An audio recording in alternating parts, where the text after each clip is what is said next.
Texas. And then we'll go over how to record your hours, okay? So the chapter structure is, we have an executive board that is the president, vice president, secretary, and treasurer. Under the board, these are elected once a year at our last meeting of every year.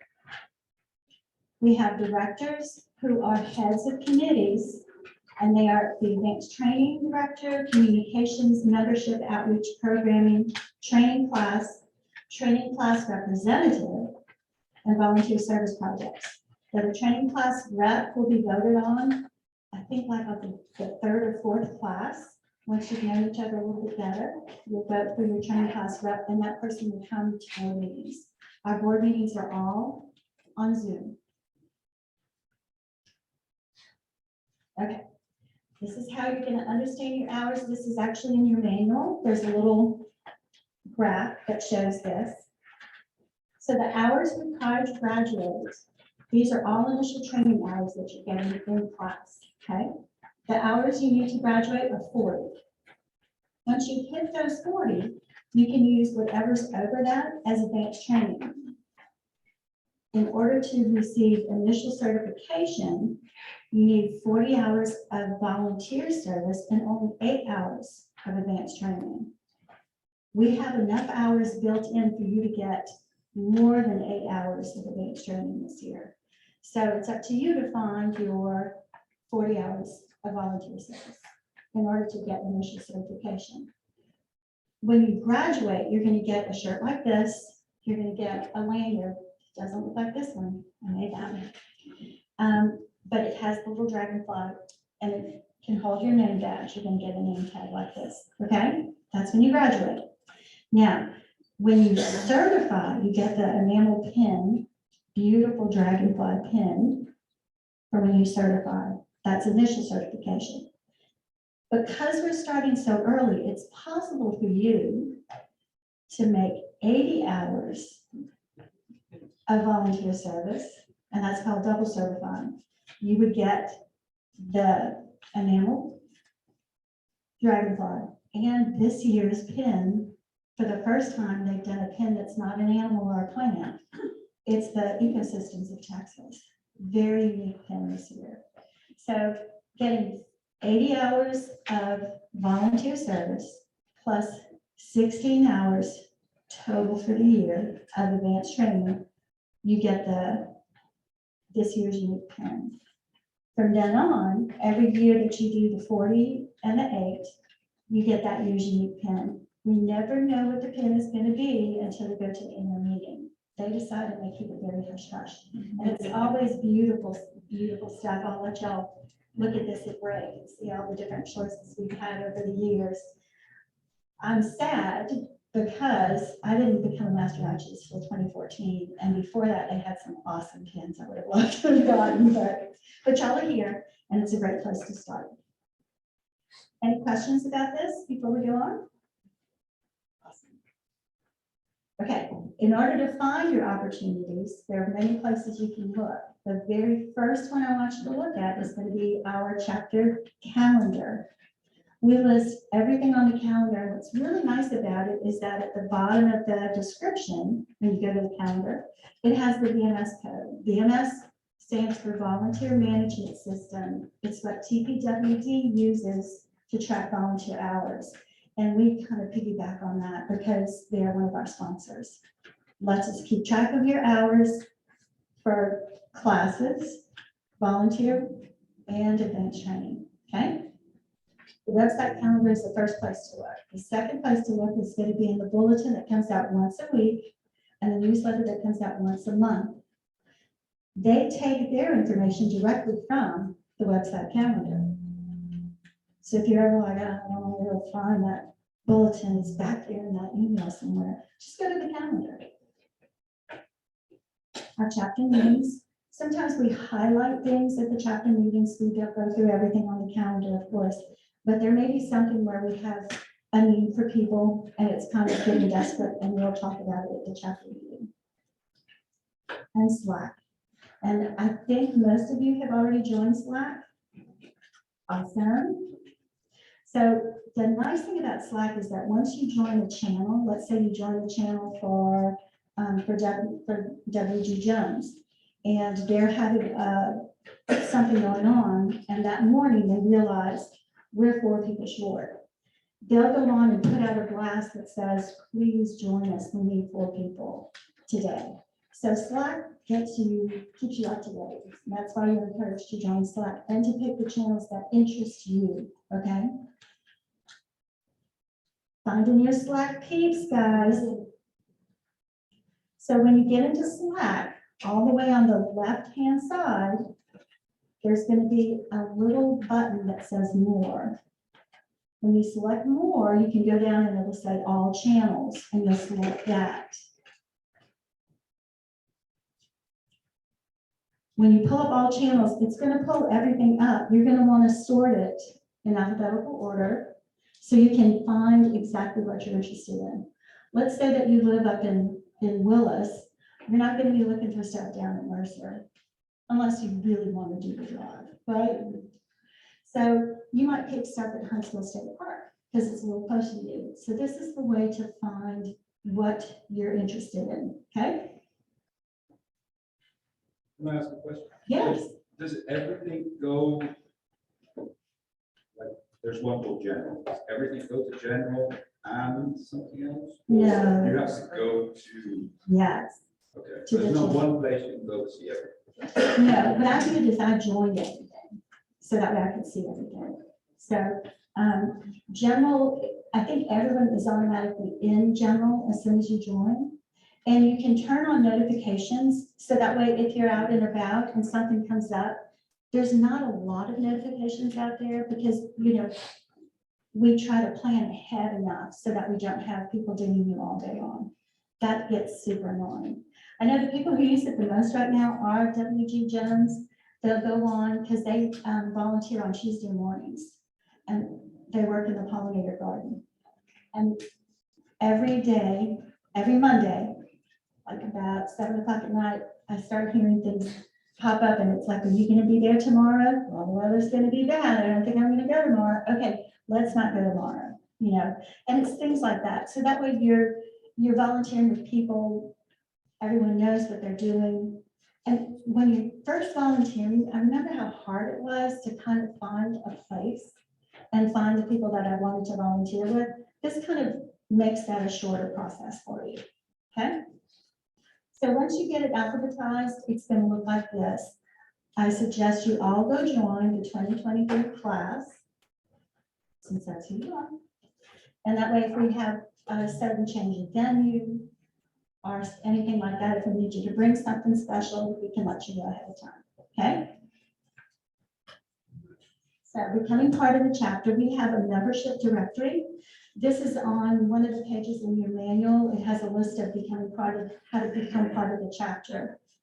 The directory is really handy because if you see people, like today, you're gonna go home and go, you know, I met somebody and they were chased by an Egyptian cobra and I can't remember what her name was, but oh my God, I want to go talk to her next time. You know, you can, once she sends her picture and we put it on the,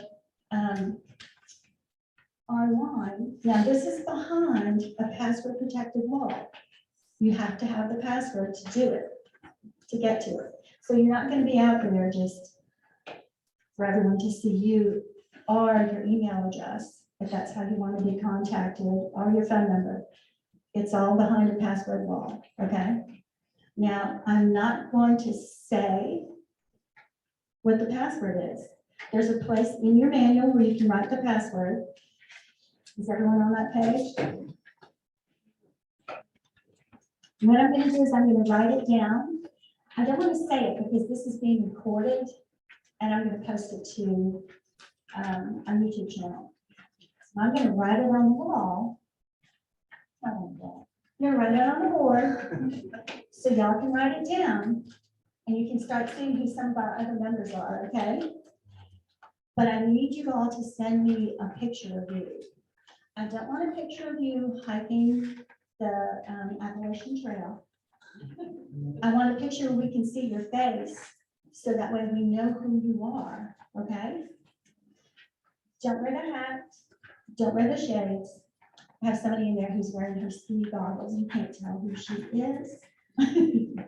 Don't have all the family in there, okay? But I do want you all to send me a picture so I can add it to our membership directory, and it'll help some of our other members too. Have you all found where to put the password? Okay, so Bobby, for those online, will you send them the password? I'm gonna write it right here on the board, okay? Okay.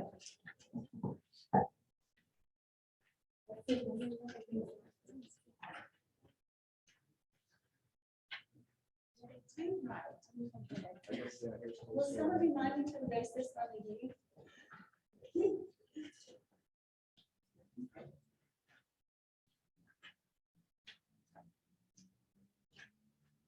And those are capitalized, okay? The H and the R. Got it? Don't that where to write it down in your manual? I left a little space for you to write it in your manual.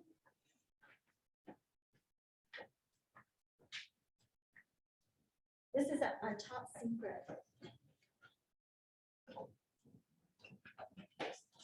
So there's a page that says becoming part of the chapter, one of the pages in the manual, and there are little blocks next to each of the things that you can do for you to check off as you go. What do you need? Oh, you have to concede. Okay. I know, they do need new markers, and you know, it's kind of dark. Okay. It's on the last page. So, also becoming part of the chapter, we do finally, within the last year, have our own master naturalist license plate. You got it, Bobby? Jay is checking in. Thanks, Steve. Oh, good, you were good. So the master naturalist license plate is beautiful, and some of the people who are in the chapter have done things like loves bees, you know, it's I heart bees, and it's just cute, all the different kinds of things that people have added. But it's a great way to support the TMN program as a whole. Okay, on the list of things to become part of the chapter, you can get shirts. Do not get the green shirt. Do not. Do you know why? You're gonna get one when you graduate. And it's gonna say, it's not just gonna say Texas Master Naturalist, it's gonna say Heartland. It's even better, right? But you're welcome to go and get the fishing shirts. They're very comfortable. The t-shirts are awesome. They even have a woman's cut t-shirt and stuff. You're all welcome to go and get some swag. And I think I put the address for that in the manual too. You can get those. I think it's called AgriLife Learn, but the address should be on that. I think it's the last page that has all the check marks.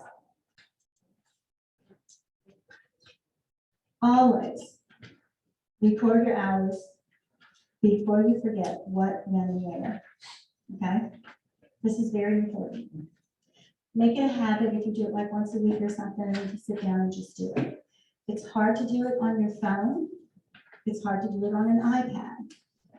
You pretty much need to do it on the computer. Okay? They have not come out with an app for it, which is unfortunate. Hopefully they'll do that one day. The place to go to record your hours, on our very first welcome page, there's a little button at the bottom that says record hours VMS login. Click on that. Zoom takes you right in. If you want to do it the hard way, you can go to current members, report volunteer hours. When you click on that, it'll pull up this screen that says report your hours here, VMS reporting system. Another part of becoming part of the chapter, every year we have an annual meeting. The annual meeting is amazing. As you can see, we had an astronaut come and talk to us this last time. So the date for our annual meeting coming up this year is October 12th through the 15th. It's going to be in McAllen during an annular solar eclipse. What's awesome about the annual meetings is that there are usually field trips involved. So you could go birding in the morning, you could go kayaking. There are so many awesome things to do. But when they open registration, these things fill up really, really fast. So it's usually the end of August, mid-August, when they open registration. You will find out more about that if you join the TMN listserv. They send out a blast to your email that tells you registration is open. And you want to be one of the first people to sign up so you can get into some of these field sessions. They are amazing. And now it's time for Gwen. Yay! So Gwen Lanning has been a member since 2010. And Gwen, did you bring a thumb drive? Okay. Here we go. Oh my God, It's picked up at a trade show. oh, really? Okay, let me see if I need to reshare the screen. Texas Naturalist 2023. Should I stand back here? You can stand wherever you are. Do you think you need to do a break first? It's a, because, okay, do you want me to do a break in the middle since I'm actually doing two topics? Yes, let's do that. Okay. Open this. We're gonna do a new share. Yeah, let's start. And then we'll do this one. It's that one from 20.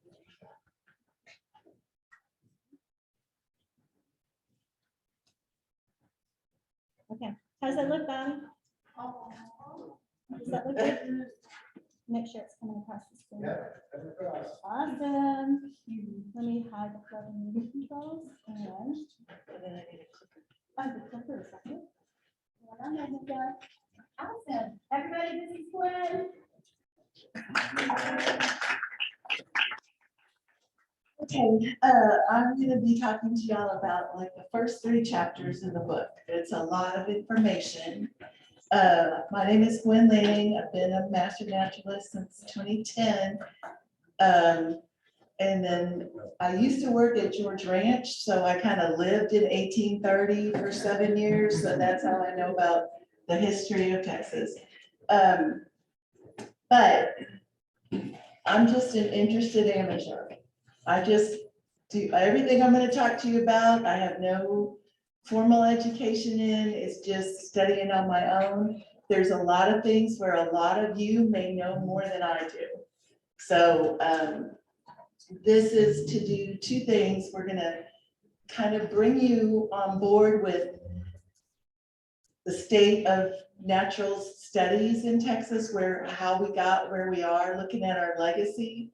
And then also, hopefully it'll just, if you don't already know something that you're really, really interested in, hopefully this will give you ideas of things that you would like to research or conserve or learn more about. So this is simultaneously looking at the past and giving you a preview of the rest of the TMN program that you're going to go through. Okay. So, it's not clicking.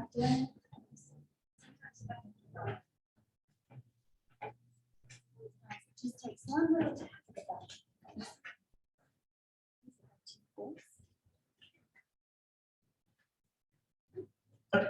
See if it's, and if it doesn't, I'll just go over there. All right. So this is Smith Oaks Rookery. Has anyone ever been there? Y'all been there? Okay. You know that this is a place where the birds come and nest and raise their young, and there's a lot of egrets and roseate spoonbills. And I've been there a couple of times, and I think we all have these moments that nature has really touched us. That's why we're here. But at the same time that we're in awe of nature, we also think back to the past, and who else has seen this? You know, did the Native Americans see it like this when they were here? What about, you know, Stephen F. Austin or people like that in our history? And so these moments in nature don't just connect us with the science and the nature, but also with history. And this was when I was there, one of the roseate spoonbills just flew over and just looked at me, and I thought that was pretty cool. So when we are thinking about the people that had Texas before us, that worked with nature and knew nature here, we just look at the past and go, well, what were they like? So I'm going to give a little background. When I worked at George Ranch, a lot of the people who would come out to learn Texas history did not know things like that. There at one time there was life without electricity. So I used to weave there, and people would say, "Oh, look, she's making candles." So I just like to bring in a little of the history background. So this is an early map of Texas from 1816. And if we zoom in, we see that they thought we had big mountain ranges in East Texas. And George Catlin was here as an artist in the 1840s. And he did this picture showing the buffalo and the elk. So when we think back to the Native Americans and how they lived here in Texas, the book goes into this in a lot of detail. And essentially what we need to know is that, you know, there's archaeologists look at 4 eras: the Paleo Indians, the Archaic period, the pre-contact period, and then the historical, once Europeans got here and wrote stuff down. And back in the Paleo Indian era, they were following the megafauna, the mastodons and stuff around as those animals migrated. And so the Indians themselves did not settle. They followed the large game. It's pretty safe to say that they were here by 12,000 BC, but people are always pushing that back, and we may find evidence that it was long before that. We don't know for sure. And then there was suddenly like a huge megafauna die-off. And again, some people say it was overhunting. Some people say, no, that had nothing to do with it. It's not really known. But that did change the lifestyle of the Native American groups. They started to go after smaller game like deer and settle in more places. And then relatively early on, of course, they were getting pressured by other Native American groups coming here as they were pressured by Europeans on the eastern coast. So things changed very rapidly. And the book goes into a lot of detail with a lot of terminology. If you're interested, the one I find is a very interesting, easy way to learn about the different groups is this. This is free on the Texas Parks and Wildlife website. And it's a coloring book of what we know about Texas Indians. And so I've just got a couple of the pages here. It shows one of the things is all the native plants that they utilized. And then this is talking about the different main groups. And then this would have been the Caddos, would have been probably our closest group here in East Texas, and that shows them in the historic period. So like if you have kids, grandkids, and you're interested in this, I always recommend going to a kid's book for an easy introduction to a topic. Then the Spaniards got here, and in 1541, they talked about crossing the Llano Estacado and that there was just no landmarks anywhere. And then for the 300th anniversary of the Camino Real, Texas Department of Transportation did this huge study, and they tried to find out exactly where the Spaniards would have come across Texas and La Salle, where the French were, other explorers, like exactly where they crossed the Medina River or whatever. And so we can see that these are some of the big expeditions that the Spaniards had, where they came up, and then TxDOT translated all this for me. They would keep records like this that would say the day of the month, how many leagues they traveled, where they were, what direction they traveled, And they would make little notes like, we saw a lot of deer, or they would name the kind of trees that they passed and things. But the Spaniards were not really interested in documenting nature. They were mostly either trying to set up a mission, always looking for silver, the big silver mines of San Saba. I'm sure you all know about our silver mines. And then they would get rumors that the French were coming in, and so they would go to try to keep the French out. So they were here for hundreds of years, but they didn't really document nature. And then this is our Six Flags Over Texas for those of us who need a little refresher. And then when I started as a master naturalist, the chapter on the historic naturalist was literally 95 pages long, and every page had about 10 people mentioned. And it was enormous. Now, your book has got it really winnowed down to maybe 30 or 40 people. And they said that they understand, they want to honor all these people who came before, but they chose the ones that they thought formed a basis for how we understand nature now.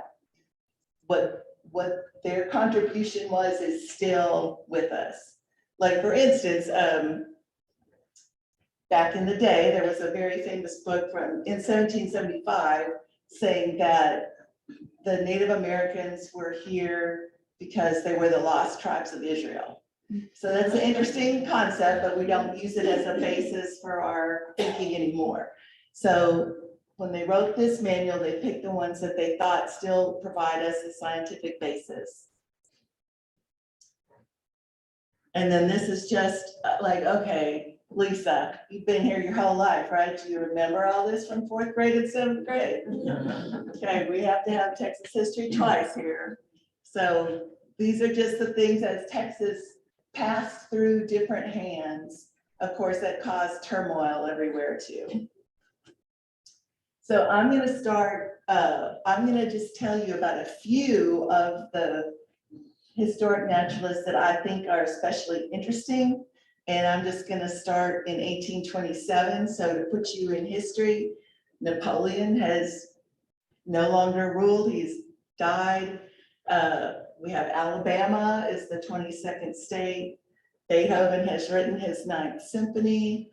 The Erie Canal opened. John Quincy Adams was president. You could get a frying pan for 68 cents. And $1 then would be about $25 today, supposedly. And this is what the fine ladies in Philadelphia were wearing in 1827. And this is a picture of what the Erie Canal looked like. So you can kind of get just where technology was. The steamboats were starting. The first one, the Clermont, went up the Hudson River. It was the first commercially viable steamboat in 1807.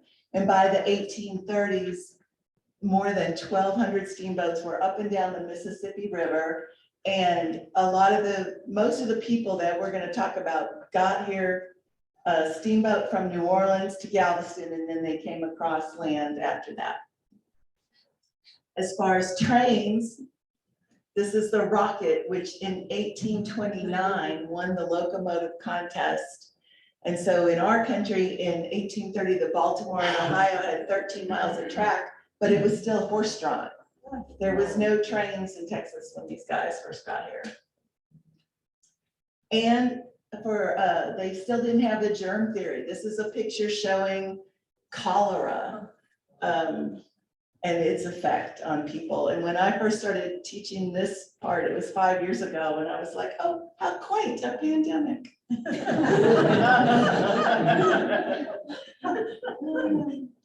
So this world, we had empire changing, we had struggles, we have science.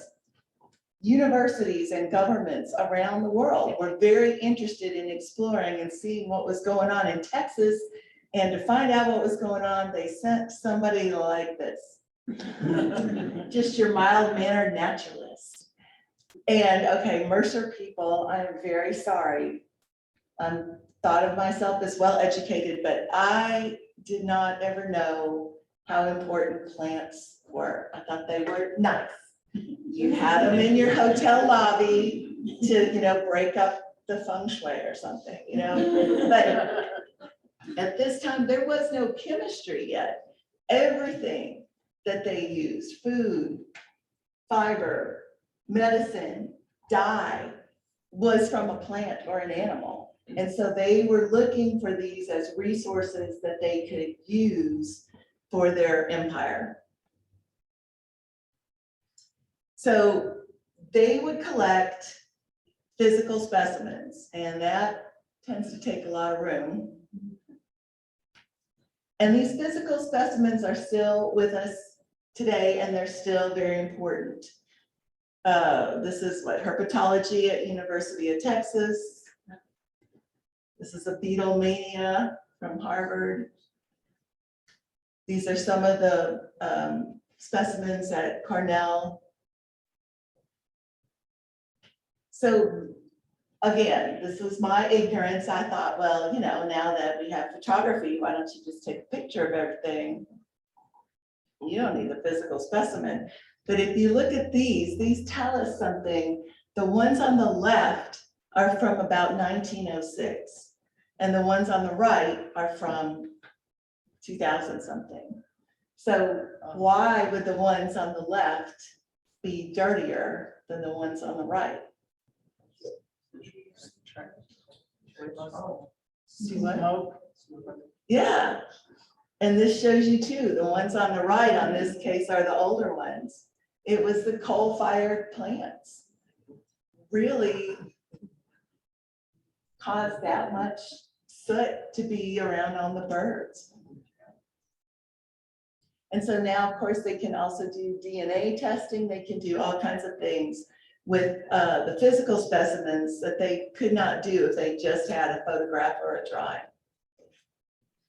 So the logistics of being a naturalist back then, to collect plants, you don't need that much equipment.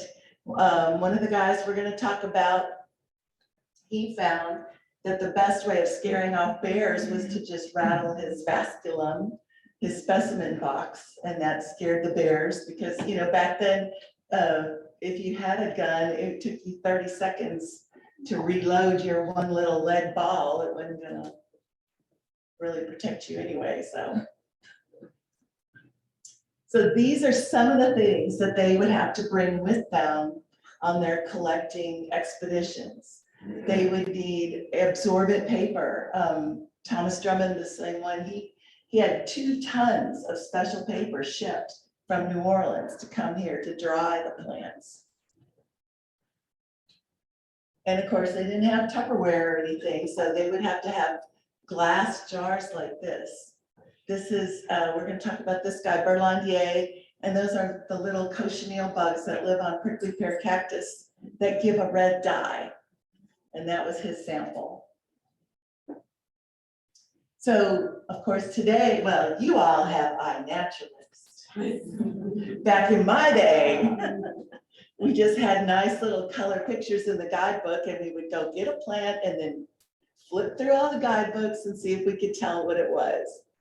But in their day, they had maybe a couple of color plates. This is one of the books that one of the guys brought. So it's like, 400 pages with 24 color plates in the whole thing.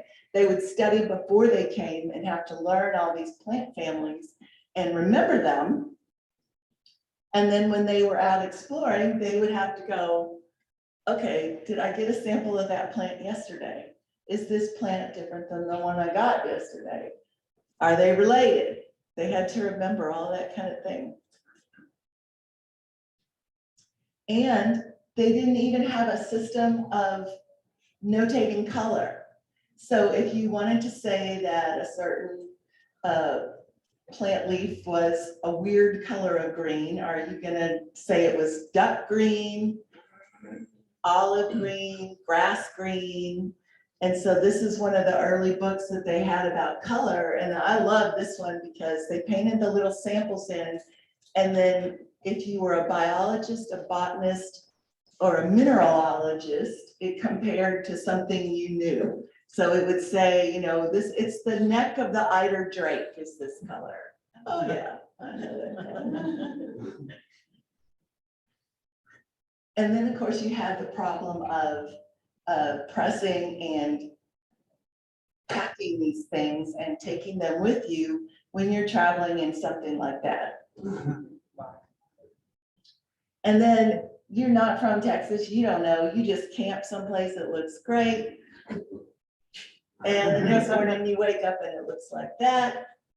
And the morning after that, it washes your game camera down the strand. And so then you also have the problem of finding the animals. One of my favorite books from a guy who was not a naturalist, he just came to Texas, it's called A Visit to Texas in 1830, and he talked about how he would see deer out there on the prairie and he would decide he was going to show off to his friends and go out and hunt the deer, and he'd think he was sneaking up on them, and the next thing he knew, they'd be swimming across the river and he'd be out there with nothing. So, you know, you would have these animals that you were not going to see, like in the case of bats, they're out at night. So they had to know they were there, but how could they really figure out what were some strategies as they're passing through? What could they do to figure out what animals are there, what big mammals are there? Yeah. They could look at nests and bones. These are turtle eggs, tracks, scads, scat, more scat. This one is my favorite. This is from my place, and I take pictures of this. And when I looked at it, it was full of little beetle bodies. And the only thing I found online is somebody thinks it's a skunk, that they dig up a nest of beetles. I don't know. So nowadays, of course, we have game cameras, and these are from our place.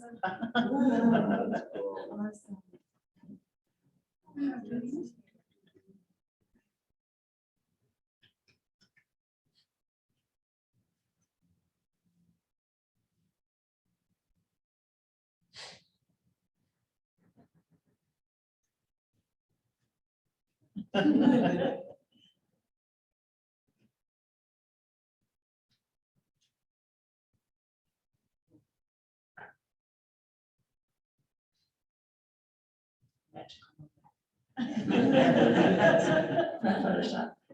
Yeah, so these animals are still here. I didn't know, you know, who knew? I didn't have any idea porcupines would still be here and stuff, but those were kind of the things that they were looking for.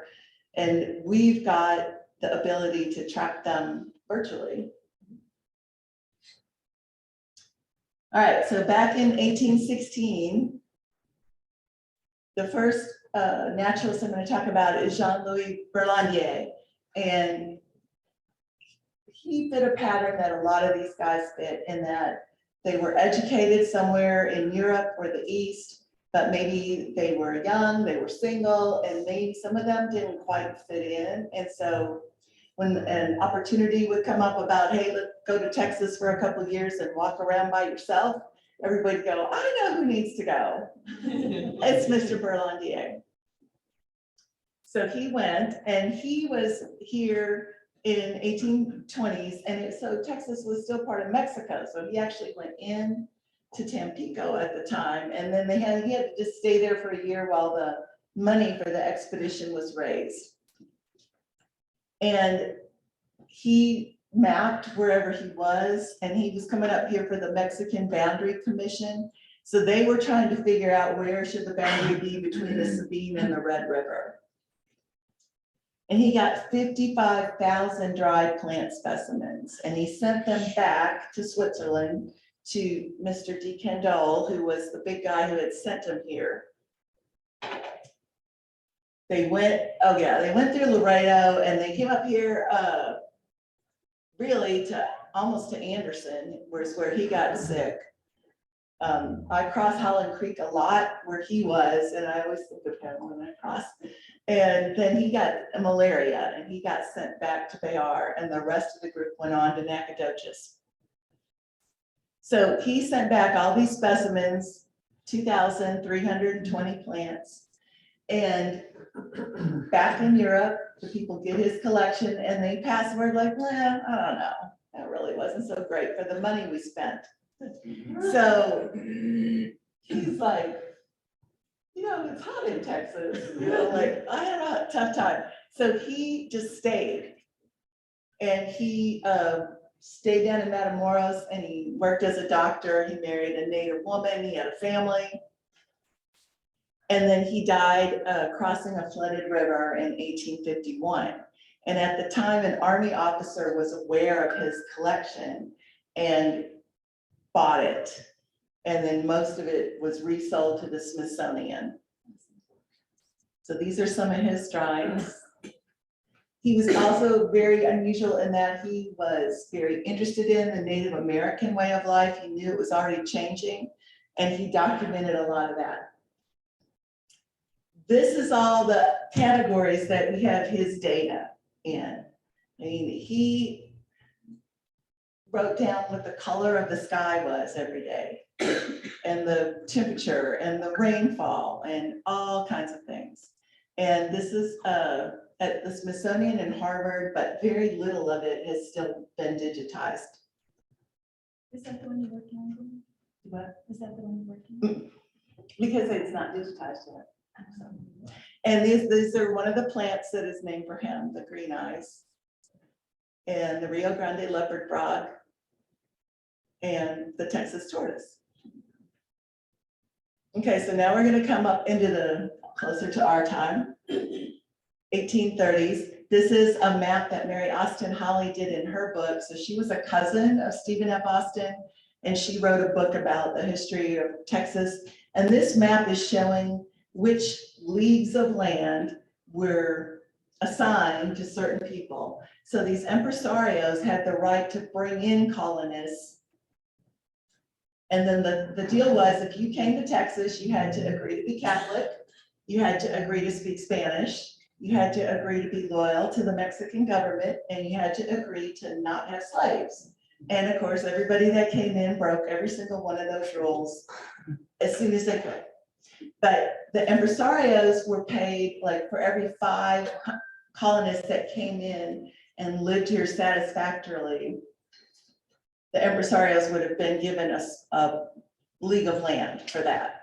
So it wasn't like they couldn't just sell it and hand it out, but a lot of people didn't know that and bought land in Texas unknown and came down here looking for their 20,000 acres, and everybody said, sorry, that you've been taken. So this is what Austin looked like in 1840. And Thomas Drummond came here, and he was originally from Scotland. He's from a family of botanists, and he was a really interesting guy. He lived for 2 years up in Canada doing an expedition in the Rocky Mountains. He lived by himself during the winter. There was one time when he and his party, they got lost, and he had collected the different animals as to send back, and they had to let the dogs eat his collection so that they could keep going. And just an incredible guy. But he got here in like the worst of all possible years. We had cholera and floods in the same year, and he had to deal with that. So he had set his collection aside and put it in somebody's home while he went off and collected more. And the water was a foot deep in the house. He was with a little group of people that cholera could kill you within 24 hours. So out of this little group of 14 people, I think like 7 of them died, 2 didn't get it at all. He got it, but he dosed himself with opium, so I don't know how that works, but he lived. But then there was nobody to like do the farming. There was no food because either people had died or they were weak. And he did not like the people that he ran into. He was saying they'll just steal anything. I have a 2-cent knife that I have done my skinning with of my specimens, and if I set it down, they're gonna take it too. And I like, this is the little common onion, like if kids bring you pick the flowers, this is named for him, which I just think is so awesome. His attitude about Texas was so stinky, and he got a stinky plant. And then Charles Wright was another one that fit this pattern. He was educated in the East and came down here. And in 1844, he began a 40-year relationship and correspondence with Asa Gray of Harvard. So Asa Gray comes in, he sat there at Harvard in his lovely, there he is, in his lovely, fancy building. And he corresponded with naturalists all over the world and essentially told them, you're not working hard enough, send me more stuff. I can't send you anything because I'm busy. And so he got Charles Wright a place on an expedition. By now, Texas had joined the United States. And they were running a boundary commission, like where is everything now that this is our property? And so Asa Gray got Charles Wright a place on this expedition. And what they had worked out was, okay, these people will take you and your samples, your specimens, they will cart those around for you. But what they forgot to do was arrange for him to have any food.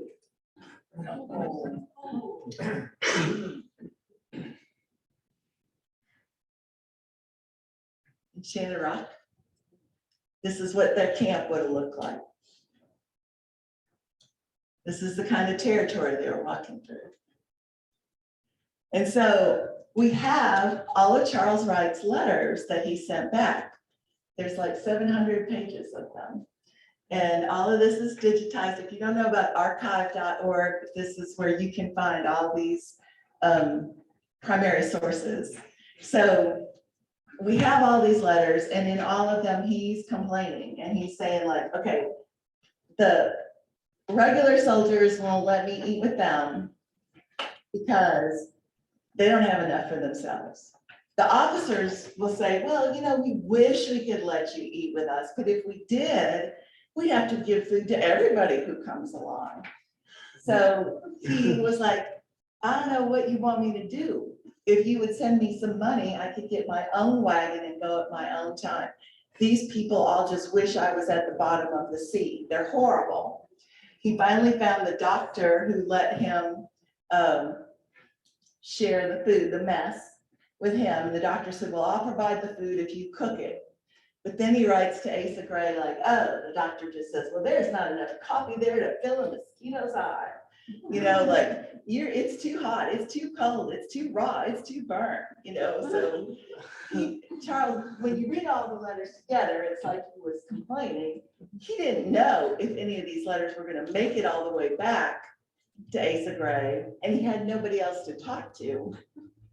So it's how I would have felt like. And the goldenrod is named for him. And this Coreopsis.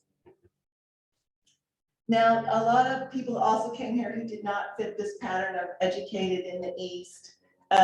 They were more like working the gig economy. Is they came here and they would collect on their own and then try to sell it. One of them is Belfrage, and when he died, and they did his estate. He had books worth $35, but his insect collection of 360,000 insects was valued at $360.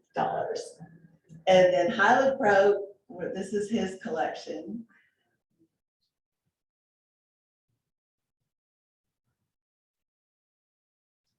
And then Lincecum was known, he moved here and he was known for being more slow in his observations, more patient. He wasn't just passing through looking at stuff. He did long and intense observation, and he corresponded with Darwin and Agassiz and von Humboldt. And also, again, he wrote a paper on the Choctaw Indians and their use of plants for medicine, which was pretty far-seeing for his time, I think. And then Lindheimer got here from Germany. He was a part of a group. They wanted, people to be independent farmers, and he had been a plantation supervisor. And he came here to New Braunfels, and he did get to live Charles Wright's dream. He got his mule and wagon, and he would go out for months at a time with just a couple of dogs and some flour and some coffee and some paper.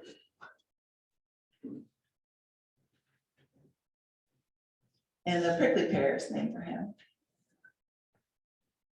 So now we're getting to 1891. You can see how the rail lines are crossing Texas now. Now I'm going to talk, this Mary Sophie, my favorite. She is not in your book. She was in the book when I was going through the class. And she was a woman that, I think she had 5 older brothers, and she always wanted to go out and do stuff with them, and she promised she would keep up.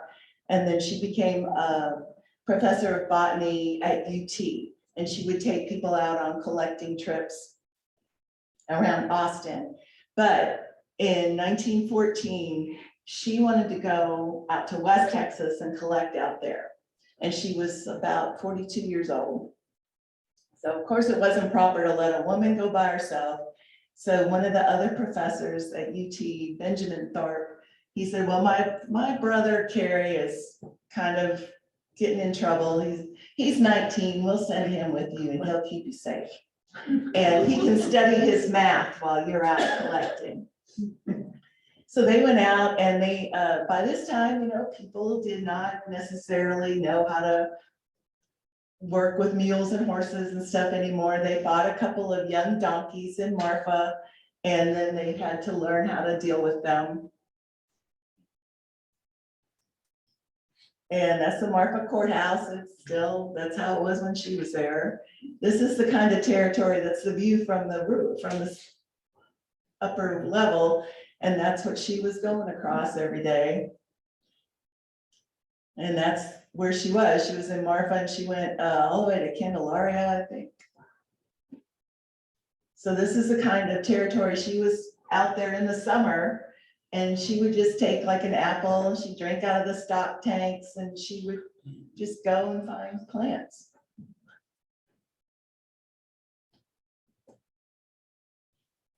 And that's just one of her samples. And this is, she wrote a diary of the time, and of course she didn't know it was ever going to be published. But after 50 years after she went, Benjamin Thorpe published it in the Southwest Historical Quarterly. And she had a really good sense of humor. I mean,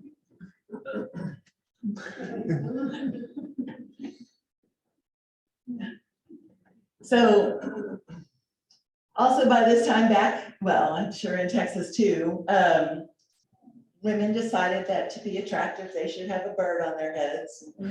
And it was awful. More than 5 million birds were killed every year so that women could have feathers on their heads. So going back to the rookery, they didn't even harvest them sustainably. They would just kill everything in sight. And that's when this woman came along, and this is Florence Miriam Bailey. And she, her brother worked for the US Geological Expedition Service, I think, and she married Vernon Bailey. And they would go out camping every summer. She went till she was like 58 years old. They went every summer for the whole summer camping. And she became famous. Well, okay, so when the first Audubon chapter opened, she opened one the next year. This is when, you know, with the other people I talked about, I don't really know what their attitude was about conservation. They were interested in finding what plants and animals they could find across Texas, but I don't know if they cared about preserving them or if they just wanted their respective governments and universities to have resources to use. But by this time, it was getting to be more, naturalists were moving into more active, trying to get people to conserve. And so she wrote this book, Birds of Village and Field, which was really the first guide that was meant for just the layperson. And she had a book, it was called Birds Through the Opera Glass, because people didn't have binoculars yet. And so she would say, well, you just need to go sit out in where you know the birds are, sit there patiently with your opera glasses, take notes on the birds. And she was really instrumental in getting people to stop killing birds and putting them on their hats. So I'm going to read a little, this is from the guy that came in 1830, which they're not even sure of his name, but they think it was Fisk. He talked about, he was camping down on the coast with 2 people, and he took the old man's gun. He thought it was nighttime, they were camping, and he thought if he took a gun and he'd go shoot at all these birds that he saw so that they would have something to eat, he'd surely get something. I was astonished to find a multitude of fowl, generally white, roosting in the shrubbery, so thickly standing side by side that it seemed almost like a bank of snow. After observing them for a time, I discharged my heavy loaded old gun into the midst of them, thinking I might easily secure an abundant breakfast for our little party. But with the confusion with which I was surrounded, perfectly dismayed me. Hundreds, indeed, I think I might say thousands of birds instantly flew up with such a fluttering and screaming and yelling that no scene of noise and hubbub I ever witnessed could be at all compared with it. I was now in the very midst of such a crowd of fowls, and they must have their organs of hearing differently hung from mine, or they could never put up with the company of each other.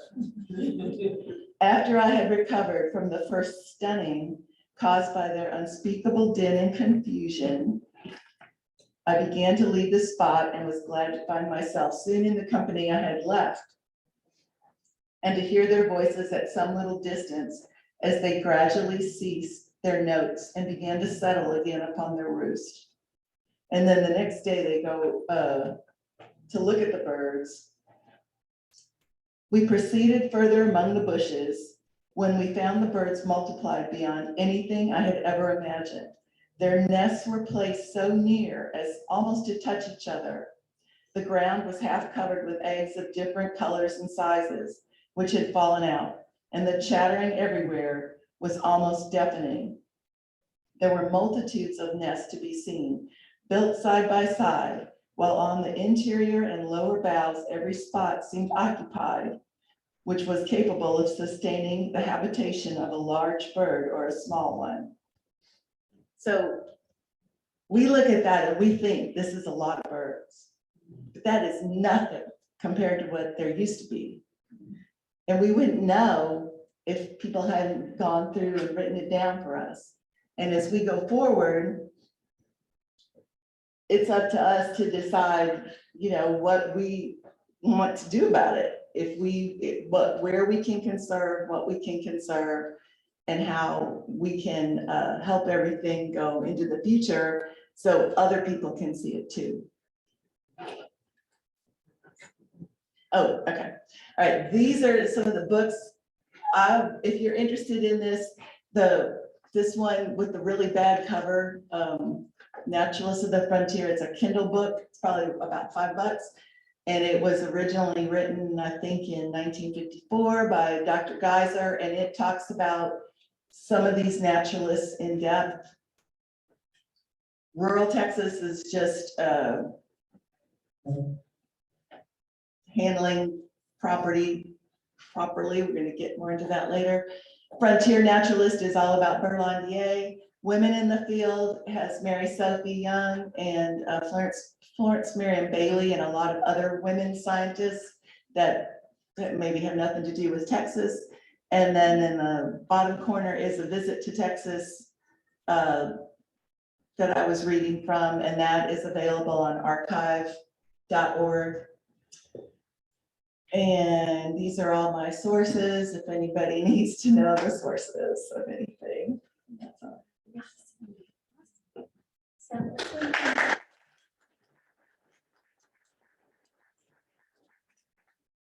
15-minute break. Is that okay, guys?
I need to get to the other.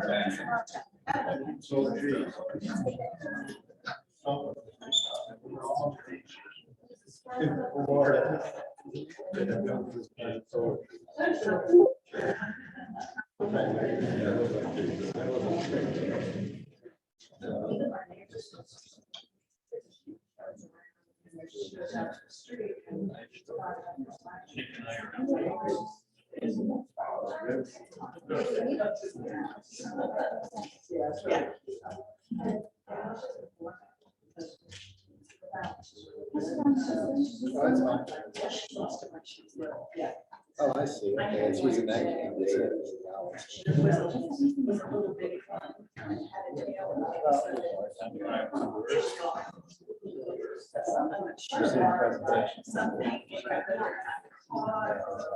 I mean, that was just a lesson learned next time.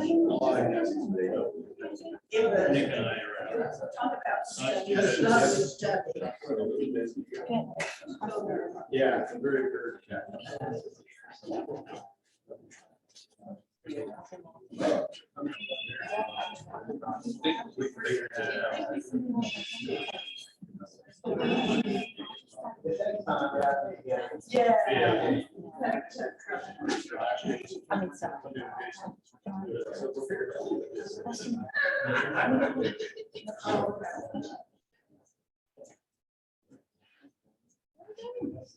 I'm learning so much. I was thinking about you with your dioecious trees.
Oh my gosh.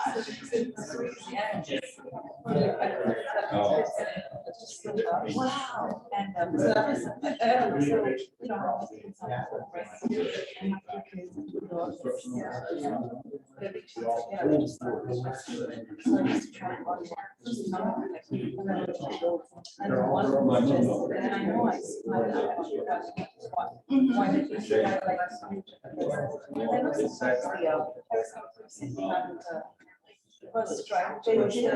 Yeah.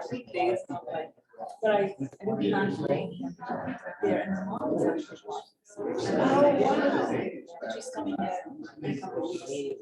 So I was asking, what's the best thing in the I just went with the Harris County bus trip, and, you know, I'm supposed to be able to yeah. go, but if you get there,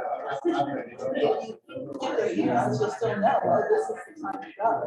And the first time, and I went with them, and I was planning to do, you know, like a, the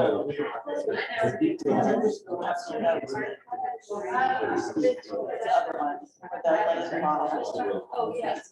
Quintana, everybody is, if they go, you know, it might just be like it was somebody's house at one time. So. I went there a few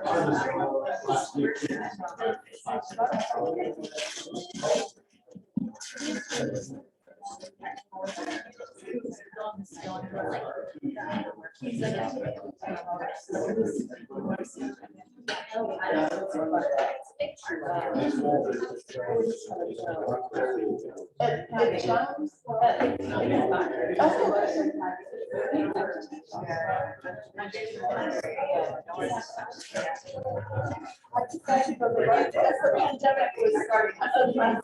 Now, everything's gonna shut down.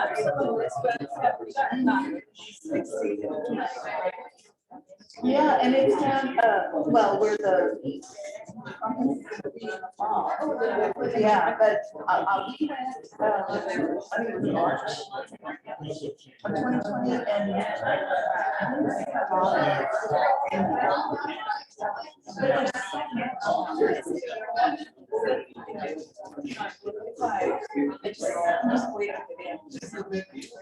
Have you been to Breakfast? Yes. Okay, because Melissa,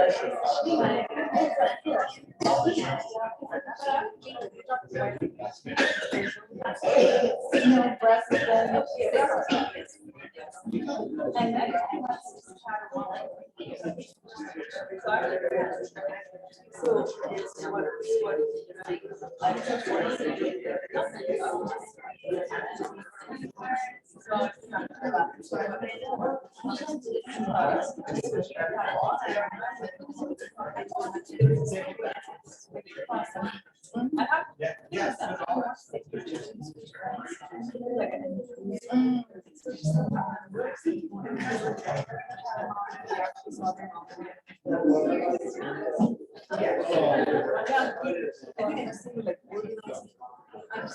Well, and that's, I think it's not in this, you know, technology has changed so much, I'm a late adopter, I just know how to post that would upload automatically, you know, or I don't think, for a long time I didn't know how to work, so I have to, I use real camera, and I'm having to go back into my files and upload them to see what I've got. right, I know, it's like, that's what I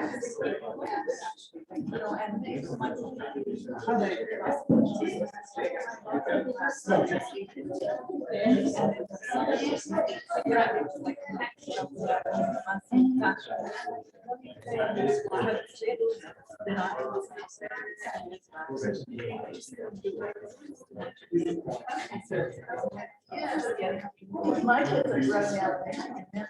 You know, and my 4-year-old grand, you know, mommy, I want to have some pictures. You know, and that's.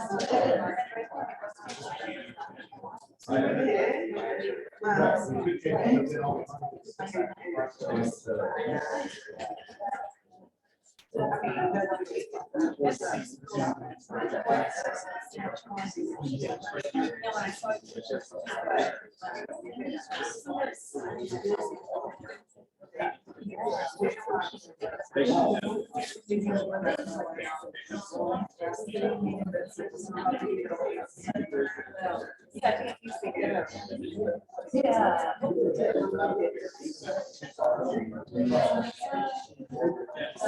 And that's the thing, you know, as always, as we get older, that's one thing you just pass it on to somebody.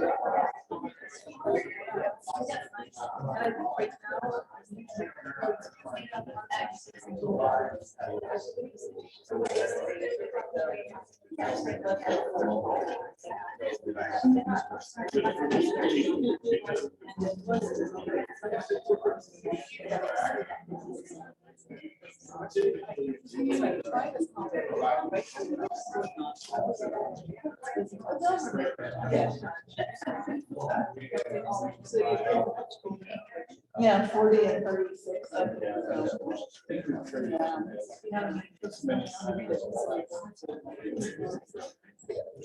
Not as much, well, you're gonna see, I live in a town now, and our family has another place. And then, you know, as my husband has. I mean, right now, you know, so far, today, he's over there at work. And his company is actually owned by an Indian guy. I don't know, but he's very.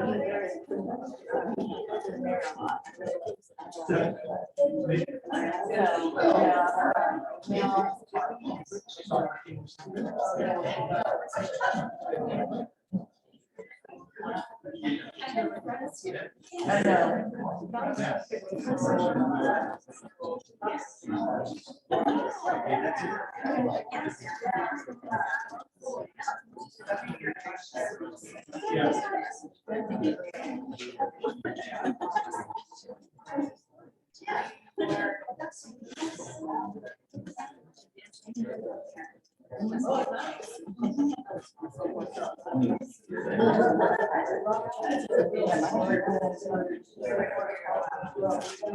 So and all the money.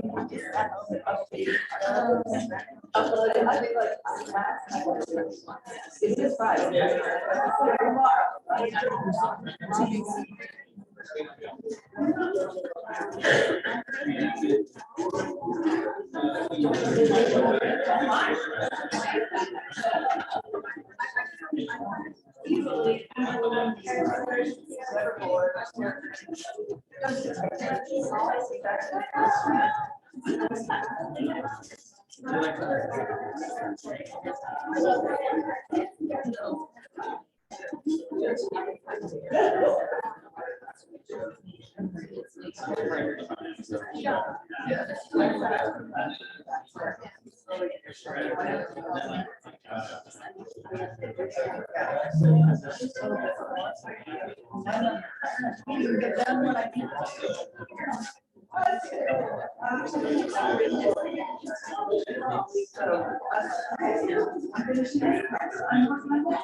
I'm doing my presentation.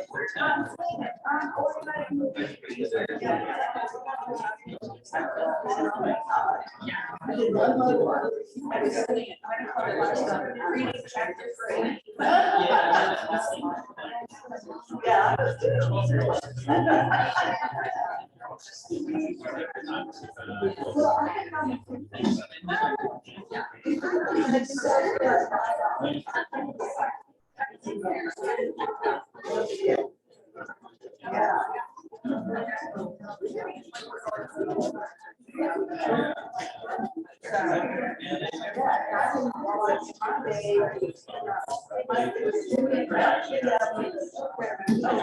Yeah.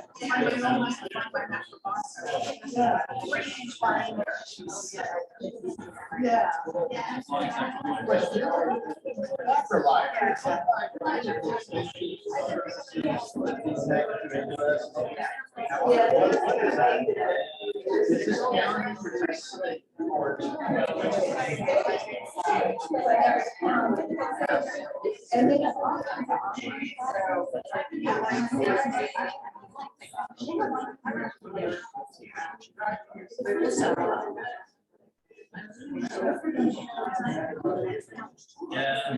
On the second one,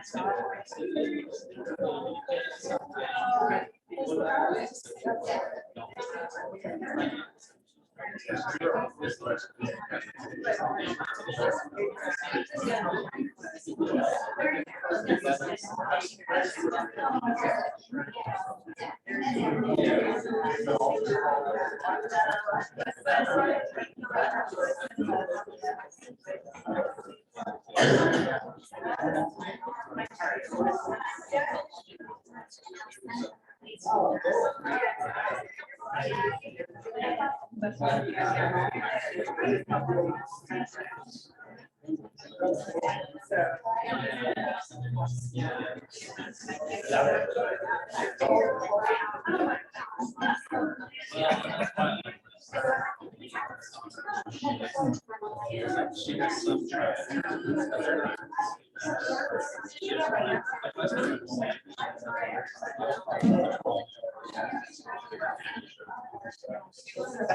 Okay, find your seat, guys. Let's get started. Still got a lot to cover.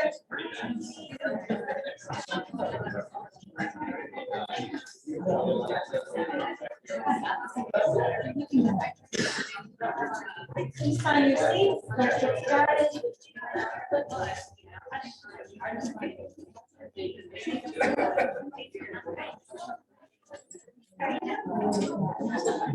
We are. Just a minute, I think that means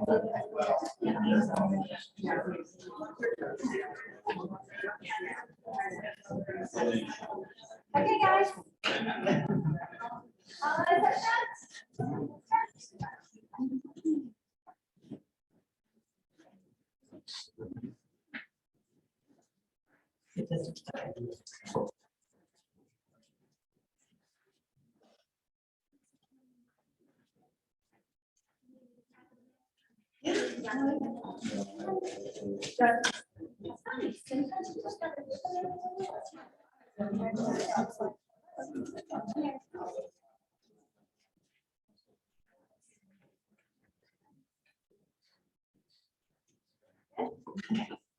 All right, the mission statement of the Master Naturalist is that they want to develop a core of well-informed volunteers to provide education, outreach, and service dedicated to the beneficial management of natural resources and natural areas within their communities for the state of Texas.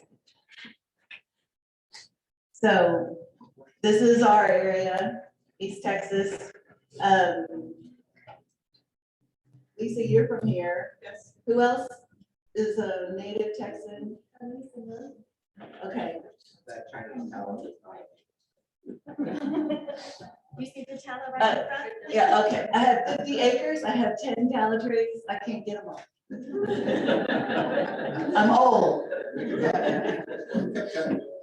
No, we do take them out. That picture is because that pine tree has been falling over for like 5 years. I take a picture once a month to see if it's ever gonna go. All right, so native Texan people, and then so many of y'all are from such cool areas, and I like Colorado, come on. I'm embarrassed, you know, like, what do I have to show you? But Texan people, think about an area that if you met someone new to the state where you would tell them, oh, you have got to go here, where would you say? Paladuro. Paladuro, I have not been there. In the back? Okay. Remnant coastal prairie and stuff. Okay, oh, that would be cool. Big Bend. Yes, Big Bend. I got to be a park ranger out there for 2 summers when I was in my 50s. So I was no spring chicken. Here's some of the other areas you might know for Texas. Port Aransas. I think this is Follett's Island down there by Galveston. Everybody know? Who knows? Pedernales. Blue Hole at Wimberley. This is our family's other place. It's in Edwards County, so this is about an hour north of Del Rio. Big Bend. Guadalupe Peaks.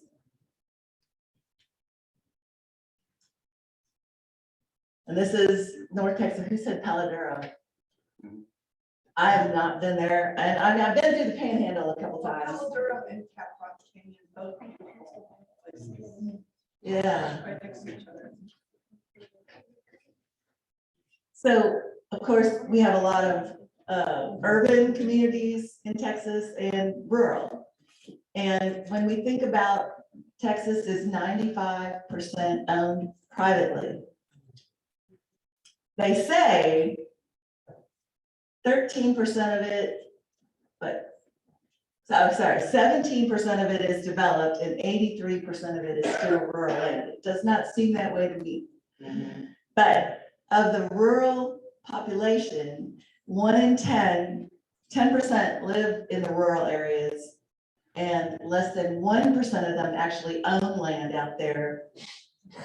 And then of the people who own rural land, half of them are absentee landowners. So there's a lot of area, depending on a few people, to handle it properly and to manage it beneficially. Your book talks a lot about like big landowners, but I'm going to talk more about small suburban apartment owners, those of us who maybe don't have land or you don't have a cousin that has land that you can influence them.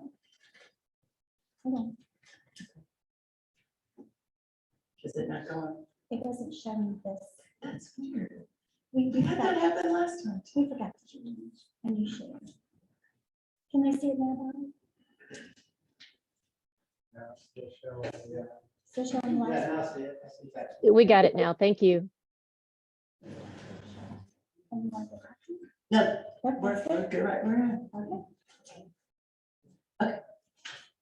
So if our mission is to help people with beneficial land management practices, that's going to look different in the different regions of Texas. And we can argue back and forth about, well, what do you think a beneficial land practice would be? We know. No, it doesn't want it. That we can't return to the time when the whole state was covered with bison who roamed freely, and if there were wildfires, they got to move freely. We're not going to go back to that. But I think we could all agree that this is not a beneficial land management practice. This went in right across the street from me. There was 7 acres for sale, and somebody bought it, and like overnight, it looked like this. And one of the neighbors, nosy East Texas neighbors, went up and said, "What are y'all gonna do?" And they said, "Oh, we're digging trenches and we're gonna go to clear pipeline and we're gonna bring the trash over here and burn it around the clock." Oh. And we were like, "What?"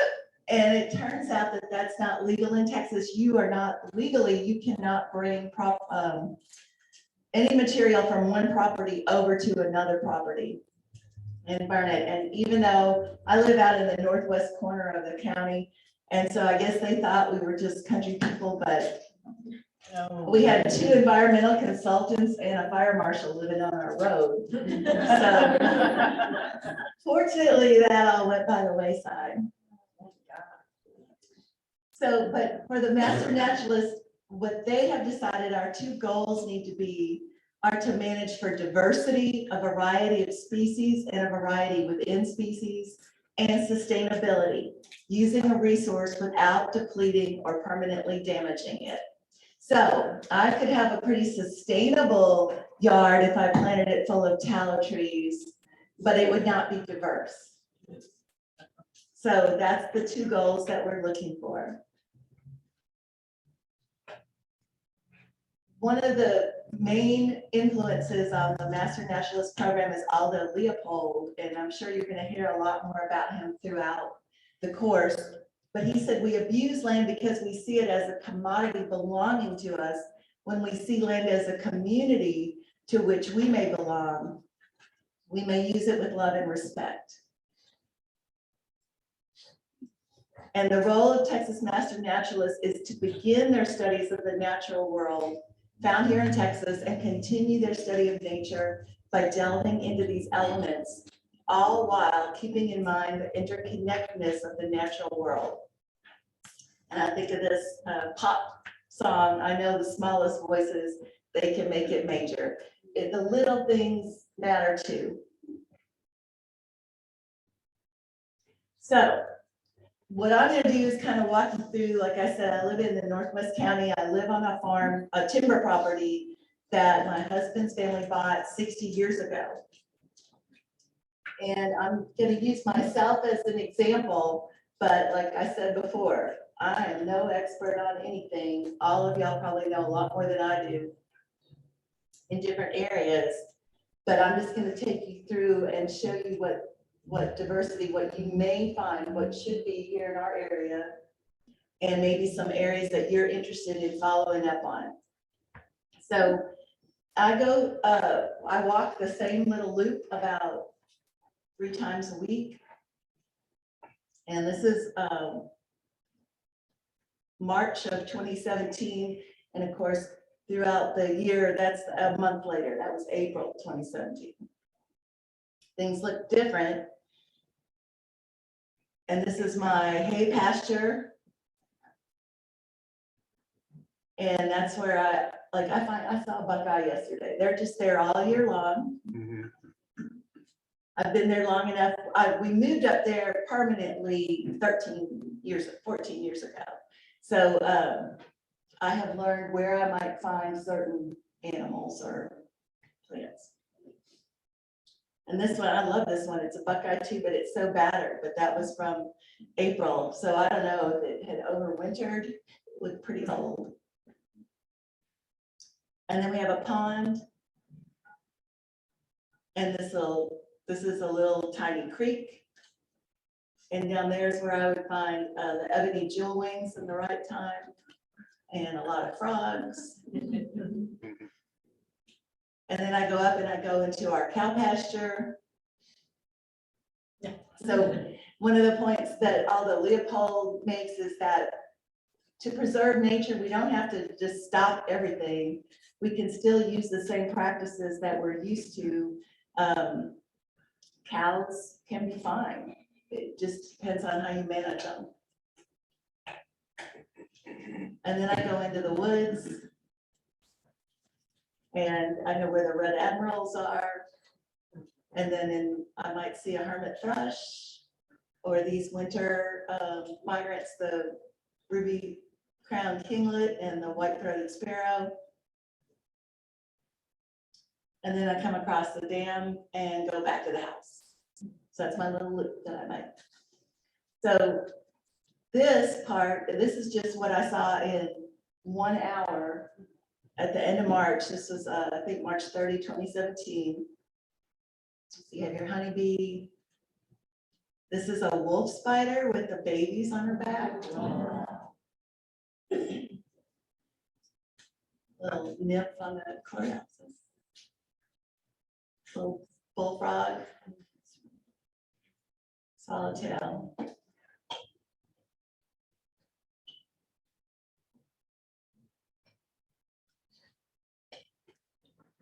Little wood satyr. And then sometimes there's a bio blitz, a citywide bio blitz, and Parks and Wildlife, they ask people to go out and find as many species as they can over a certain week. So this is my hay pasture again, and I'll go sit in the pasture in one spot and look and see what I can find. So this was 2020. This was what kept me sane in 2020. Honeybee again, this plant is a hairy vetch. This is, and I learned something just doing this presentation. This is a southern carpenter bee male. And that's a southern carpenter bee female, and the males just have yellow hairs on them. And a robber fly with a dark flower scarab. And a calico pennant. And a yellow bellied army worm of some sort, yellow stripe something. Baby grasshoppers. This moth is called a lamplighter moth, which I don't know. I asked Sam Biology, I said, is it a lamplighter because it comes out when the lamps are lit or because it flies into the lamps? He said he didn't know. And a gray hair streak. And sometimes I go out at night and I just use a flashlight as my light source. So like I said, we have a pond and I went out one night and I saw these fish sleeping. And this is a catfish, I swore, because the pond was only ever stocked with bluegill and bass. There should not be catfish in there. Catfish can really take over. And then I saw this really cool caterpillar. And sometimes the wildlife just comes right up to me. And sometimes you just notice things like I saw the great blue heron. He got that fish down. And then another day, look at that one. And I was just watching forever and he finally gave up and I went over and I dug that fish off the shoreline and that is it. And it is a catfish. And he seemed a little upset afterwards. And then there's things like I'll just be, in the kitchen and go, why is that branch floating across the pond?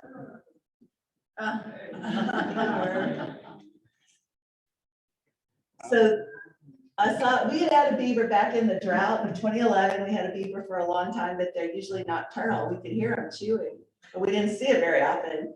And so I saw that I was walking around and I saw the trees chewed like that. And I was like, oh yeah, I saw that beaver back in August. And I thought it was a gunshot. I thought someone had shot a pond next to me and it was the beaver's tail. And it's like, okay, I know that, but I was about to hit the ground. There it is again. That one, it was there forever, for months.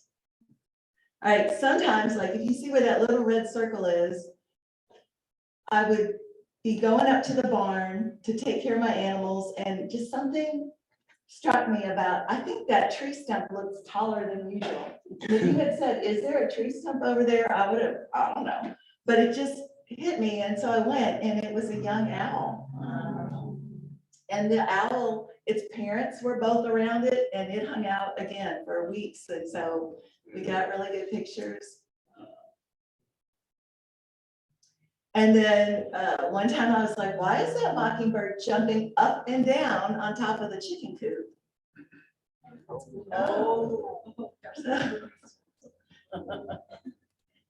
Last year I had to move my parents into assisted living. I had to go get them in Dallas, drive them to my house.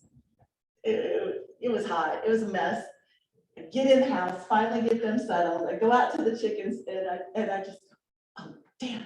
And my husband heard me and he goes, it's a snake, isn't it? And I was like, yep. So now I'm gonna just kind of go over some of the diversity of some of the things I've seen there in the 13 years that I've lived there looking all the time.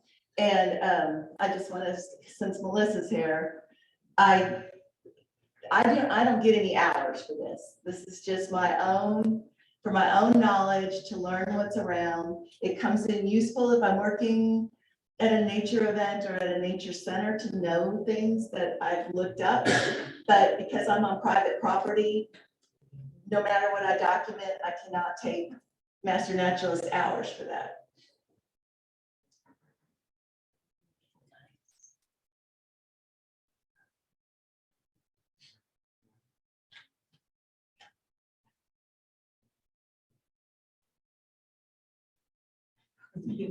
So as we're thinking like knowing what I showed you so far, what mammals would you expect I would probably see on my place that we would have here in Montgomery County?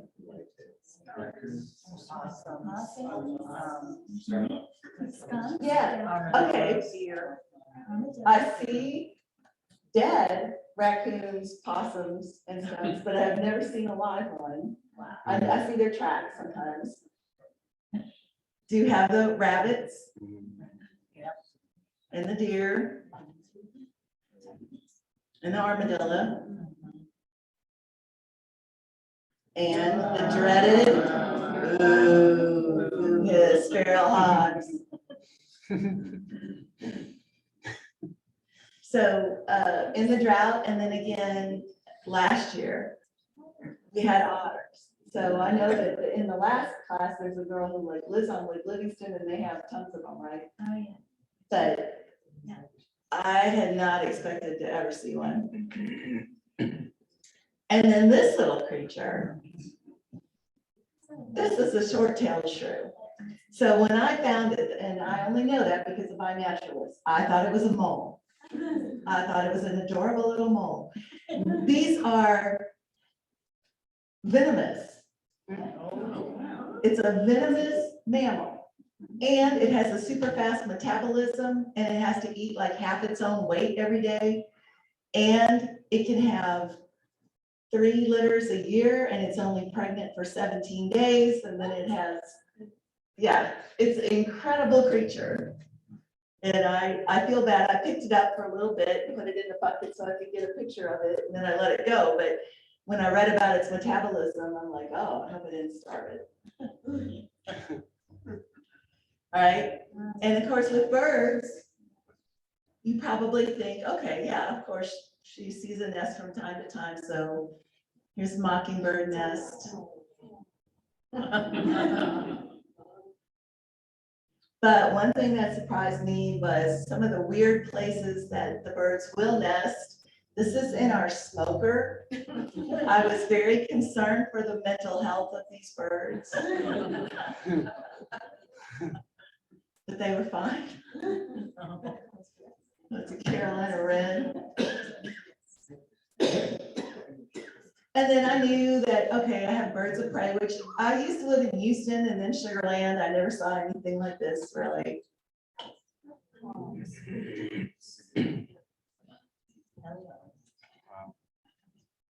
So one day when I was walking, I noticed a clump of feathers. And then I went a little further and I noticed another clump of feathers. And I went 100 yards into the woods where I found owl pellets before, and I found another clump of feathers. And it turned out I had about this many. And Fish and Wildlife Service runs a feather atlas. So if you find a feather, you can look on there, and they have like 380 species of birds, and you can match your feather and find out what kind of bird it was. Oh, and so I also knew this bird wasn't molting because I found its feet and stuff, which I will spare you the pictures, but I took them. So it was a broad-winged hawk, and apparently like a great horned owl will eat hawks. Wow. So I never really thought too much about invertebrates. So we have mussels in the pond, and I will find these just tons and tons, especially this last summer when it was droughty, tons of mussel shells along the shore, all nice and neat like this, and I don't know what's eating them. And I knew we probably had crawfish, but I didn't know they would come after you.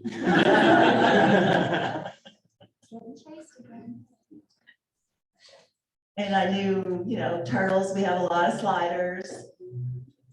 Box turtle, who's adopting the box turtle? They're so cool.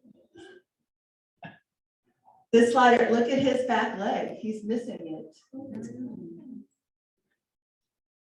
Now, like I go to parks and the sliders come up, like, are you gonna feed me? But at my house, they still act like, we've been there for 60 years. They still act like we're about to shoot them. This is a little musk turtle. Like, I didn't even look at it carefully. This is another thing where iNaturalist bailed me out and said, no, that is not a slider, you silly girl. And then a long time ago, I saw 2 big snapping turtles. And then last year I found this one in the yard, and I don't know, never seen them in between. This is a little tiny skink. I did not know these things existed. They're like 3 inches long. When you see them, you might think it's a snake or something, but it's just a little skink. And so I finally got, pictures close up. All right, does anybody know what this is? Yeah. I didn't know such a thing existed either. They're a salamander that stays in its larval state. It only ever has 2 legs. And then I knew that we probably had snakes, but I think so far I've documented about 13 species. This looks like a rat snake, but it's a Slowinski's corn snake. It has different coloration than the regular red and yellow corn snakes. That was a little Texas brown snake. And then they can change color like as they're growing up.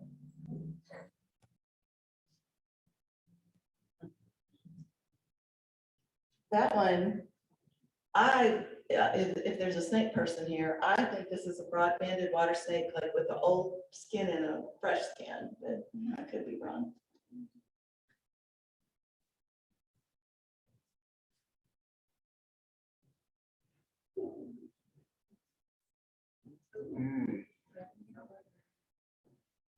And I remember every place I have almost stepped on a copperhead. And I always look at those. One of my dogs got one time and would not come off of it. And so we ended up with the Friday night trip to the emergency vet. So with insects, you have insects, but I did not expect the range of color and texture that I would see around me. I didn't even know, before I was a master naturalist, I did not know that there was more than one kind of dragonfly. And I think now I've seen 21 species just at our little place.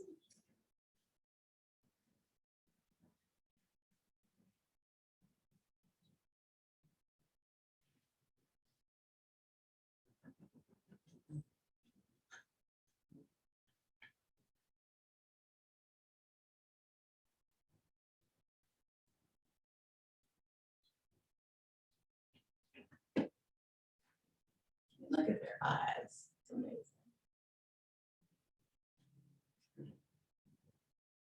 Oh.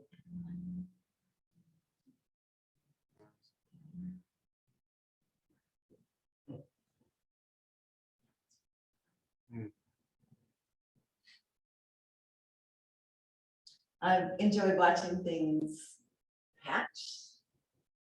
I guess that's what you call it when they leave their shell behind.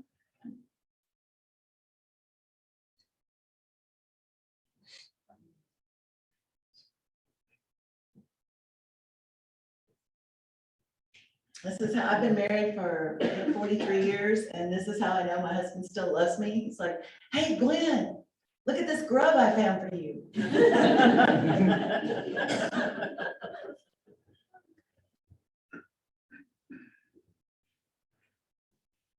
I enjoy getting to see things close up.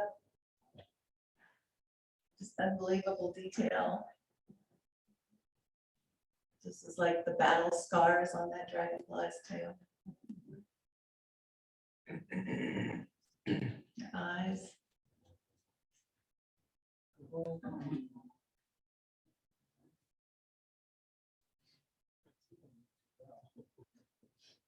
All right, anybody know what that is? It's a great blue heron. We just never look at them from that angle.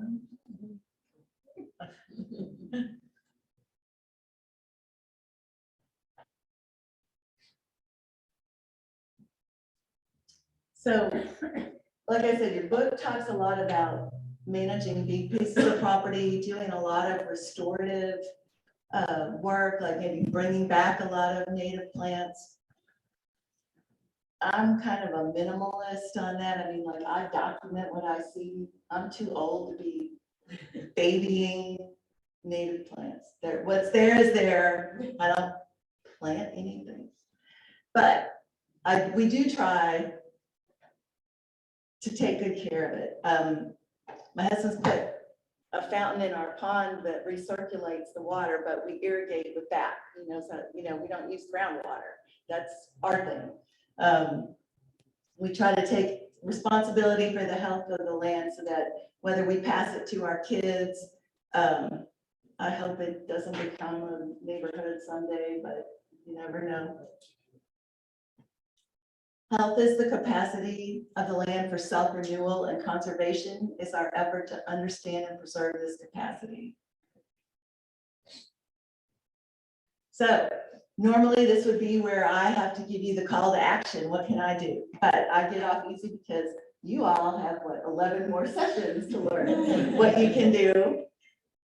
But to me, although Leopold talked about, like I said, we don't have to give up farming, hunting, cattle raising. We just have to do it right.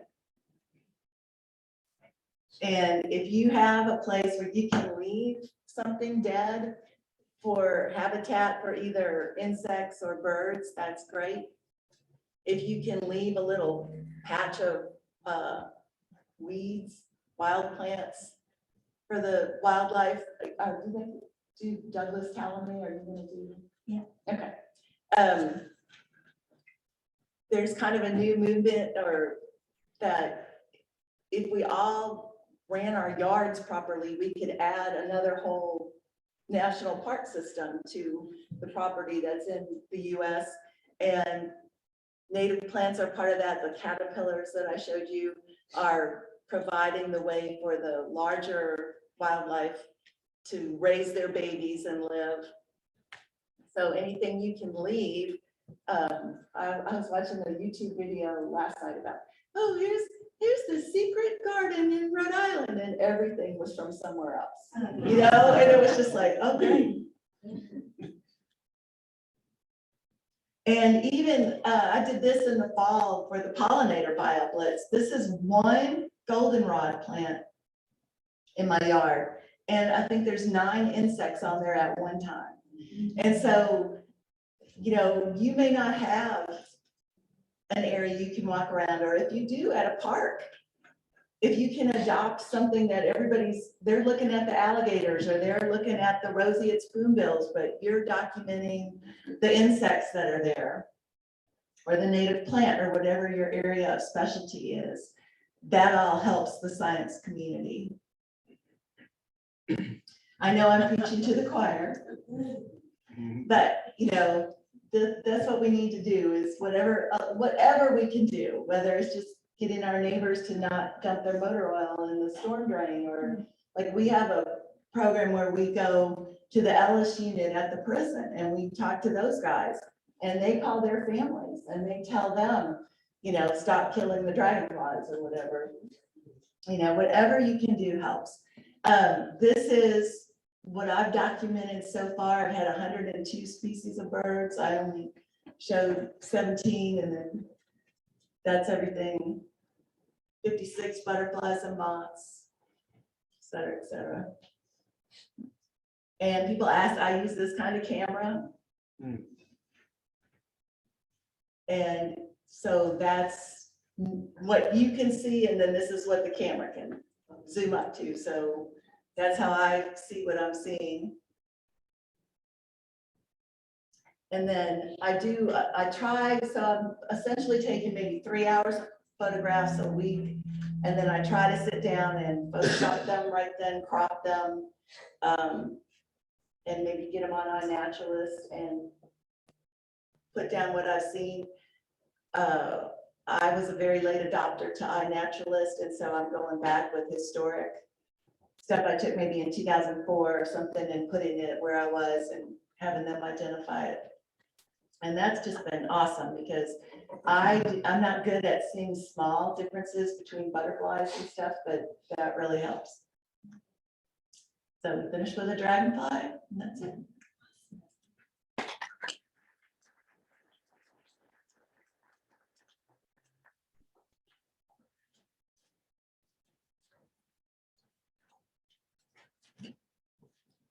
Gwen mentioned sand biology. He's one of the reasons that we love going to the state meeting. He's on iNaturalist as sand biology. His actual name is Sam Keishman, and he usually teaches classes. He's also one of the reasons you want to log on really, really early and sign up for classes because his classes fill up really fast. He's very passionate. Okay.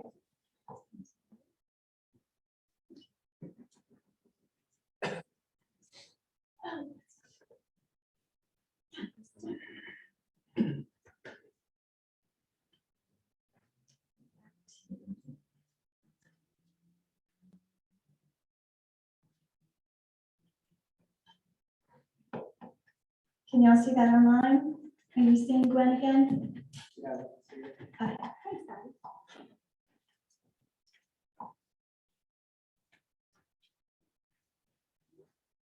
All right. Understanding BMS codes. For this class, as soon as you get home, in front of your computer, because you know it doesn't work well, like I said, on the phone or on an iPad, you're going to go to, you're going to log into BMS. Do y'all remember your user ID and your password? Yes.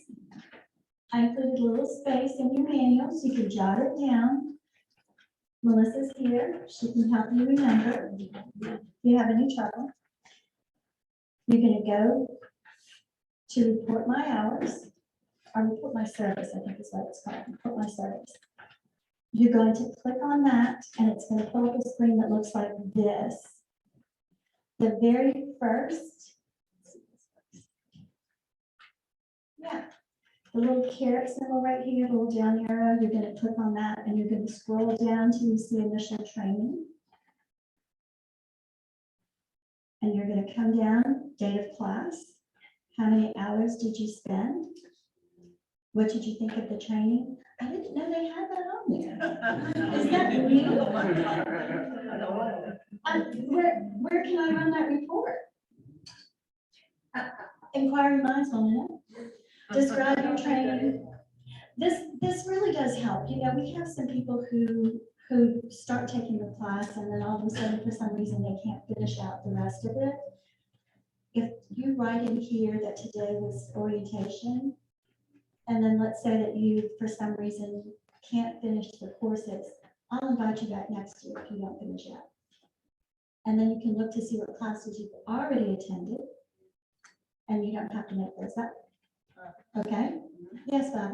While you're on that screen with the how many hours is the training, can you explain that a little? Okay, so what we have listed on the syllabus is the minimum amount of time. Is that what you were talking about, Abby?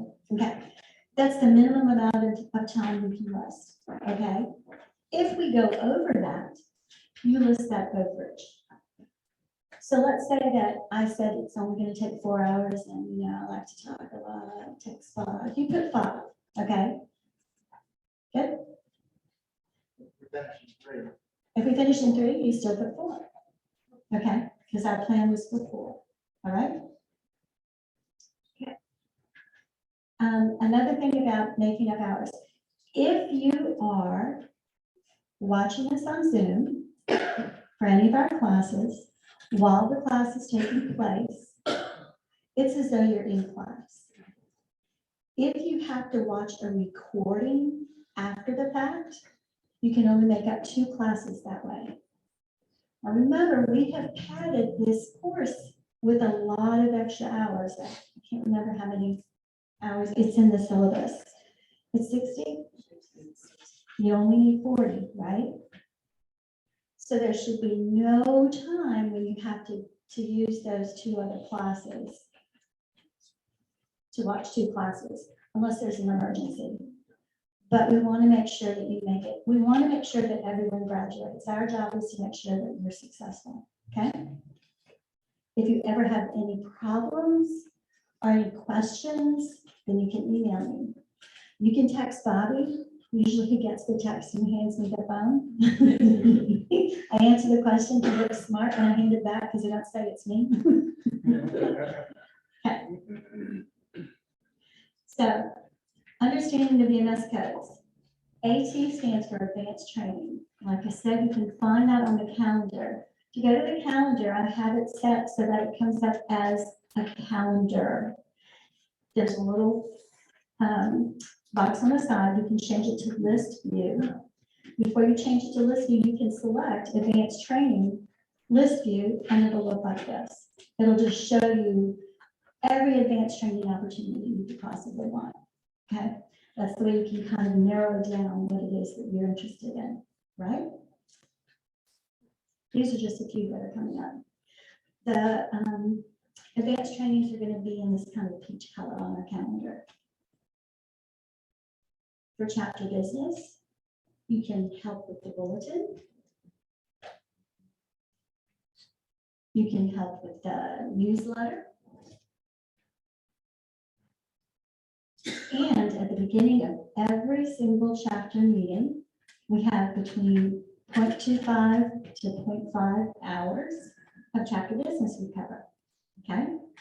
So coming to the meetings, most meetings are, if they're not, there are 3 different types of meetings. We have meetings that are in person and hybrid at the same, so you can come to a hybrid meeting via Zoom or in person.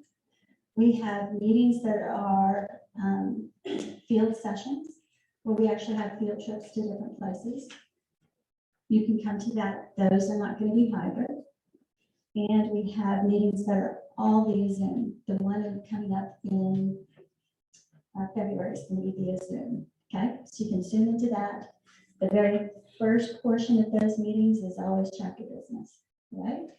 Except I think with the field sessions, we don't provide the chapter business. We're so excited to be outside, right? There's something else I want to tell you about. I'll remember in a minute. Okay, these are our last 2 class reps. Steve Ellison, who signed up for classes in 2020, which we didn't have because of the pandemic. So by the time he started his classes in 2021, he already had 250 hours of volunteer time. He was our overachiever.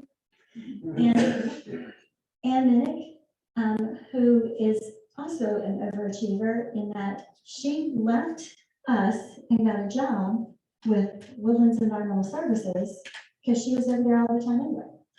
She was doing things like identifying mosquitoes and doing cool stuff like that. And we were like, we need her. So, like I said, in a few class sessions, once y'all kind of know each other and decide who would like to take on being the class rep, this is fun. DO stands for direct outreach. Direct outreach is when the people stay the same group and you're talking to just that group. They don't come and go. You don't see it like a difference. You don't get people who just pass through and walk off. Okay, this is Tina Davies. Tina, the day she turned 80, came to the forest and did Classroom Without Walls with us. I was very surprised. That was November, I think, was Classroom Without Walls. November, yeah. So, and she walks and she goes, I turned 80 today. And you're like, that's pretty awesome. So she loves teaching. She's always been a science teacher. And here she's teaching kids about how to identify invertebrates. They have buckets of water here, and they're looking for the different invertebrates to determine the health of the water system. That's a very fun thing to do. So that's DO, direct outreach. It's the one class that she had, she was with them the whole time. With DO, there's a portion at the bottom here. It asks, do you have impact data to add to the opportunity? One person, let's say that 3 of you decide to go and do a DO, okay? One person from that group will add to their, oh, I think I went too far. Yeah, one person from the group will add that information at the bottom. Adult, youth, male, female. Now, listen, if you just get adult and youth, that's fine. We don't have to have this full breakdown. What happens is at the end of the year, when they run these reports, they'll say, the Master Naturalist Program had touched this many people, taught this many people. We haven't been very, very good at keeping up with this. Haven't been doing a good job, Melissa? No, but it also teaches us which people we're not reaching. Yes, which is important too. So the more information you can give us, the better it is for us in the long run. We're trying to make a concerted effort to add this information to our data that we collect. FR is for field research. Now, Gwen said she can't count the research she does on her property until we do the City Nature Challenge. Then she can count what's on the property. The sheet that you picked up in the back has very specific rules about when you can count field research and when it's not possible to count. So you can't just go in your backyard and say, well, I think I'm going to count some stuff today. If it was the Project Feeder Watch, absolutely. Project Feeder Watch is set up by Cornell University. You go out in your backyard, you look at a certain time of day, you count the number of birds and you put that in. That is a specific project. But to just walk out in your backyard one day and say, well, I think I'm going to count everything, that's a great use of your time, personal time, because then you can kind of tell what's going on in your yard and how healthy it is. But those hours don't count. Some of the personal time, I'm going to let Melissa get into that a little more because it gets kind of sticky. And this is one of those things where I don't want you to spend a lot of time worried about it right now, okay? Because that's not what we're here for. We're here for the fun. This part about when it counts and when it doesn't count, we're going to get into in greater depth as we go along, okay? For right now, just know that there are specific times when you can count it. Keep your sheet with you. We actually have the person who wrote that sheet who's going to speak to us when we go through, his name is Craig Henslick. He's a Texas nature tracker, the only one left in the state. I don't know what they did with the rest of them. I don't know. But I don't know what they did with them. But anyway, Craig is awesome at what he does. If you ever want to see him, he works at out of Cibola. I don't know if I'm even saying that right, but he does these nature walks on Facebook and shows you everything that he sees, and it's amazing. He's kind of like Sam Biology. I think you'll enjoy that. So FR, field research, okay? NPA, nature public access. This is where you blaze trails or build bridges. This is where you do stuff and set it up for the first time for people to actually be able to go and access nature, okay? About half the people in this picture are Texas Master Naturalists. And I think one of these guys is John Stacy, who's, he kind of leads the teams for BLC, Fire Lane Conservancy, blazing trails along the Spring Creek Greenway, which is 14 miles from beginning to end so far. PO, public outreach. It's different from direct outreach in that people come and go. In this picture, you can see that we have a children's craft that we were doing, where we use different pasta shapes to represent the different stages of the butterfly's life. You get the little squiggly ones, look like worms, and the bow ties, the butterfly, and then we had them put it on leaves, glue them on leaves, and have that whole little thing they could bring home. It's kind of cool. This was the Pollinator Festival at Mercer.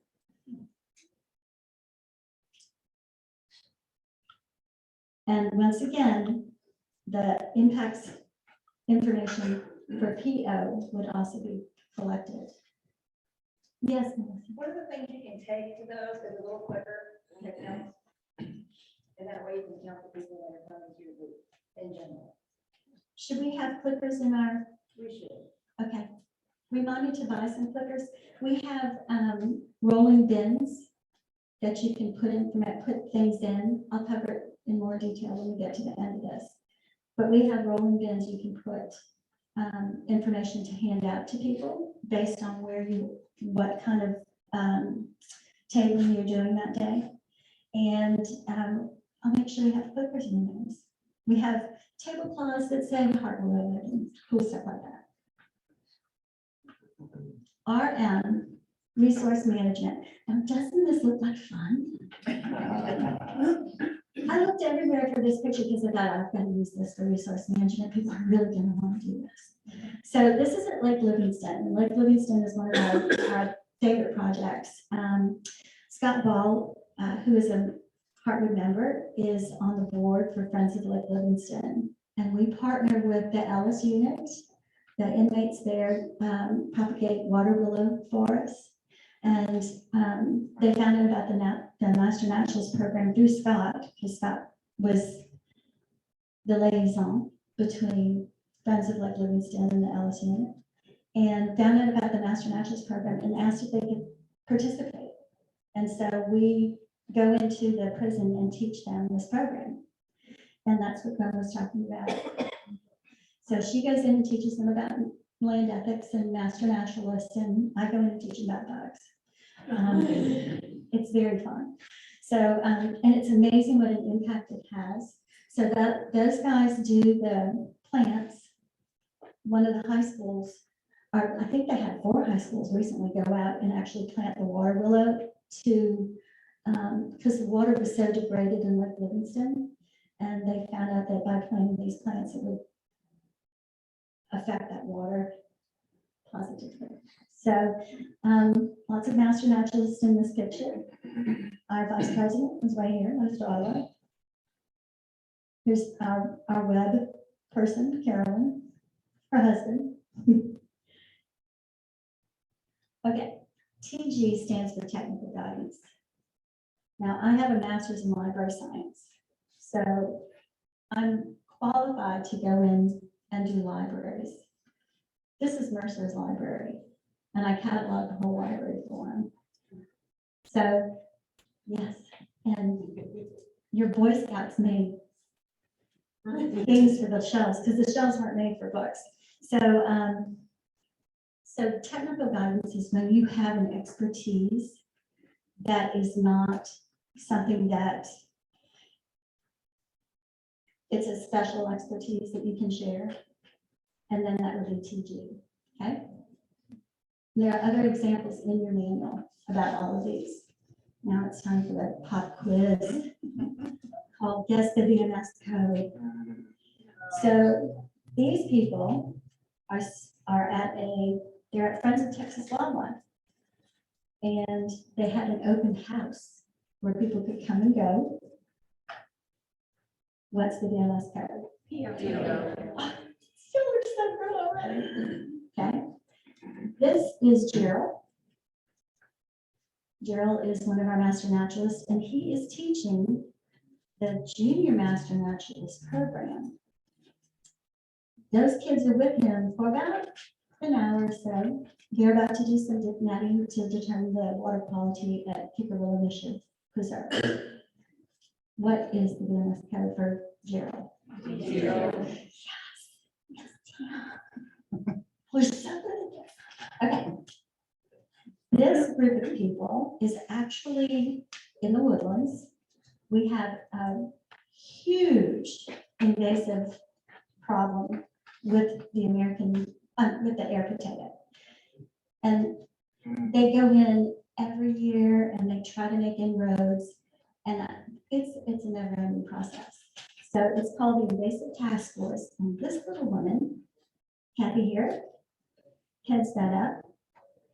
And she's out here with a couple of other master naturalists digging up their potato ponds. What do you think her code will be when she gets home? RM, resource management. This is our astronaut who came and spoke to our annual meeting.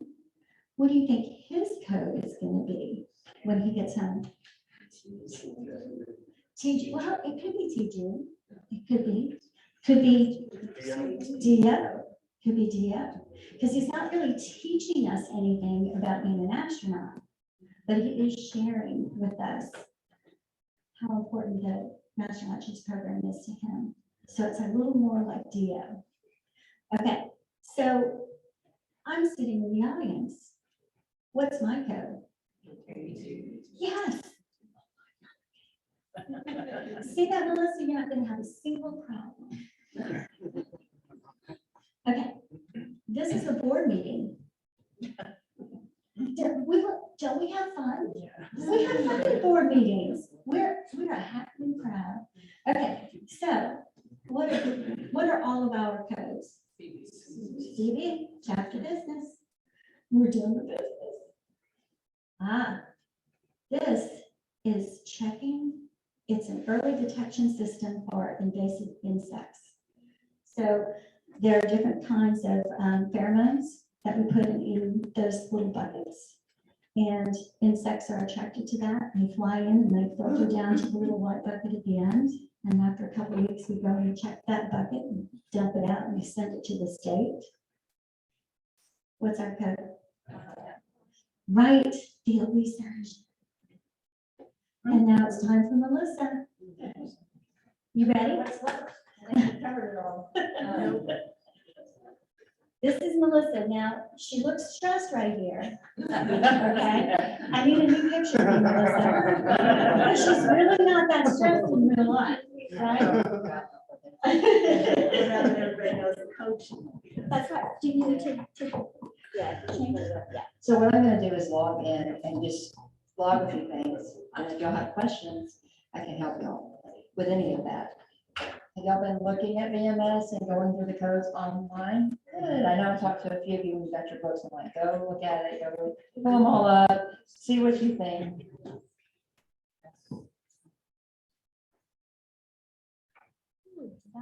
Okay. Go back, go to Heartwood, and then do it that way. So you can always go to our website page first, and then there's a drop-down box. And just Google it, just like that. That's the best way to show you. There we are. Voila. And then we're gonna pull up, We're gonna go to the bottom. scroll to the bottom, and it says record your hours. So you click on record your hours and you log in. You're gonna log in? Yeah. There you go.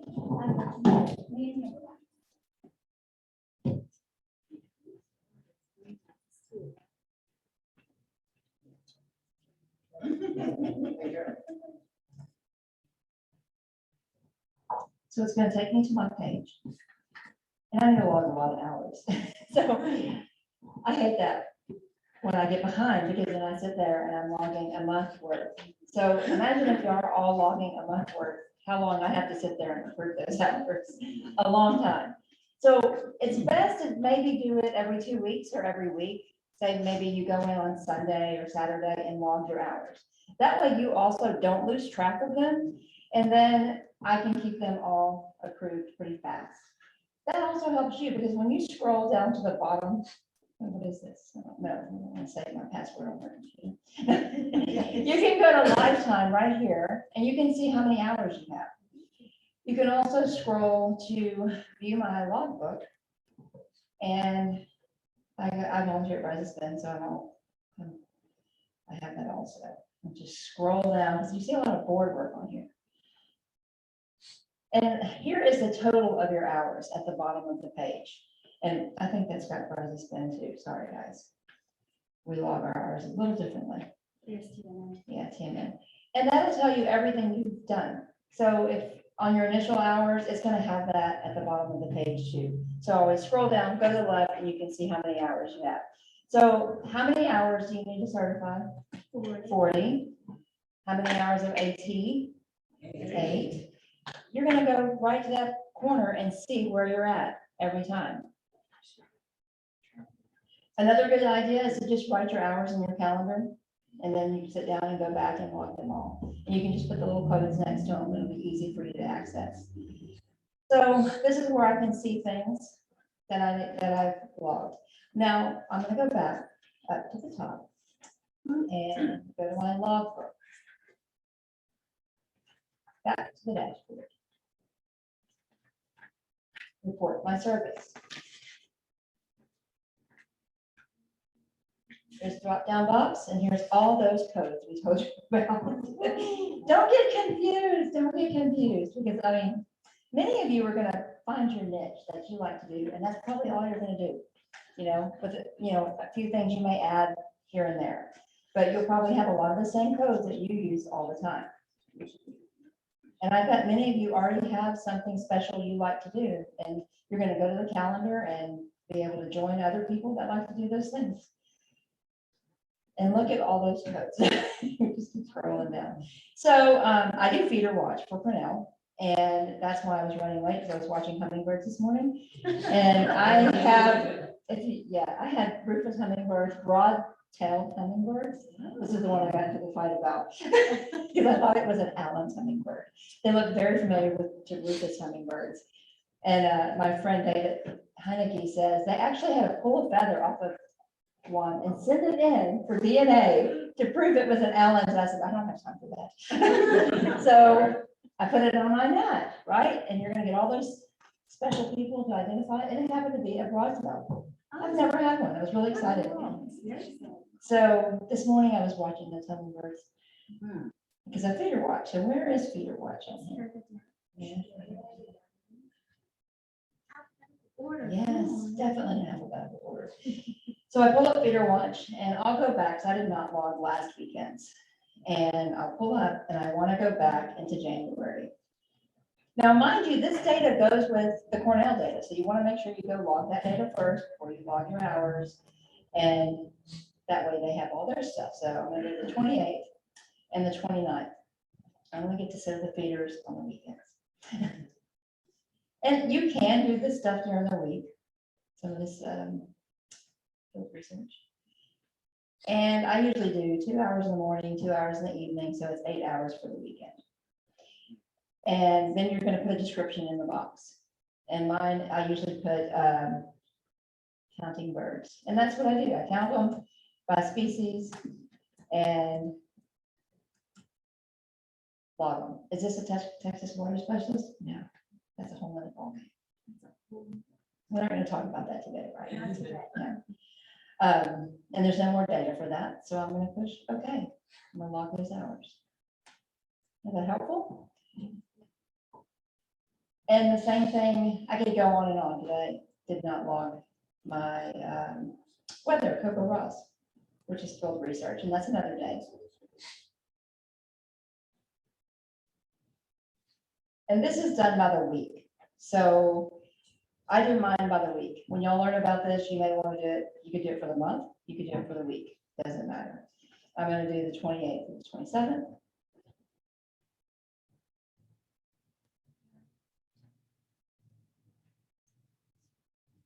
And it takes me about 30 minutes all week long. Oh, now what did I do? I stopped it all. Hang on, technical difficulty. Okay. This is not my computer.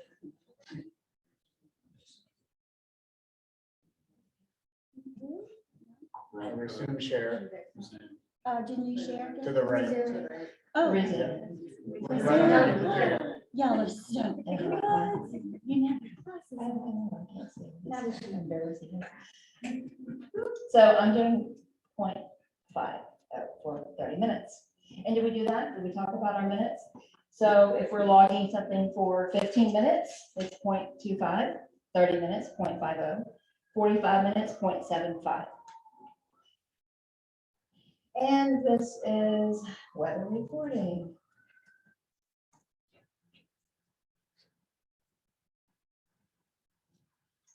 And is this Texas water specialist? Yes.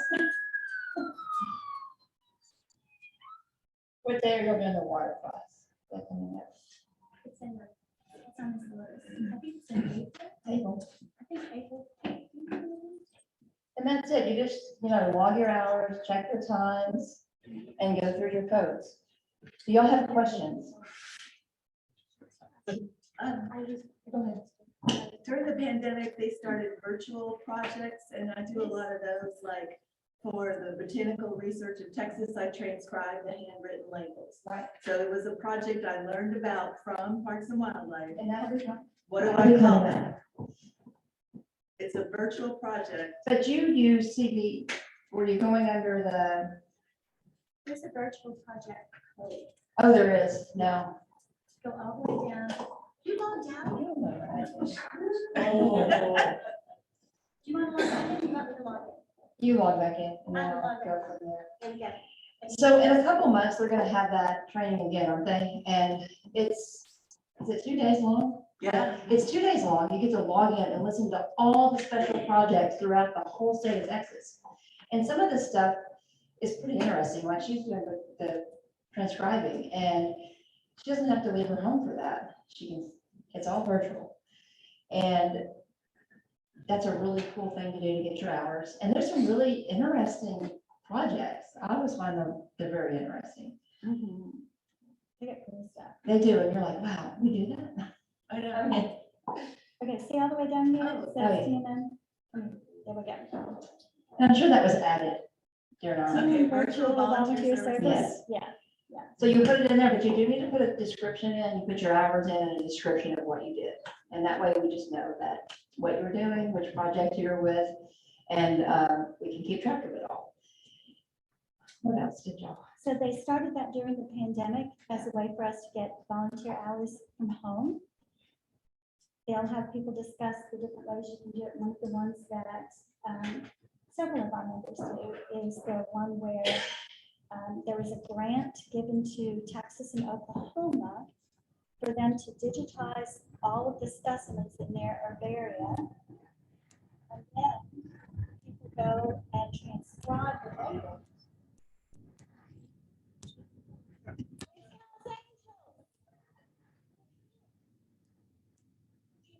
Transcribe those labels and put them in a database, and that's part of the, and I mean, you see things from like the 1800s. Yeah, I mean, like the people I talk about, I'm like, oh my gosh. you Yeah. know?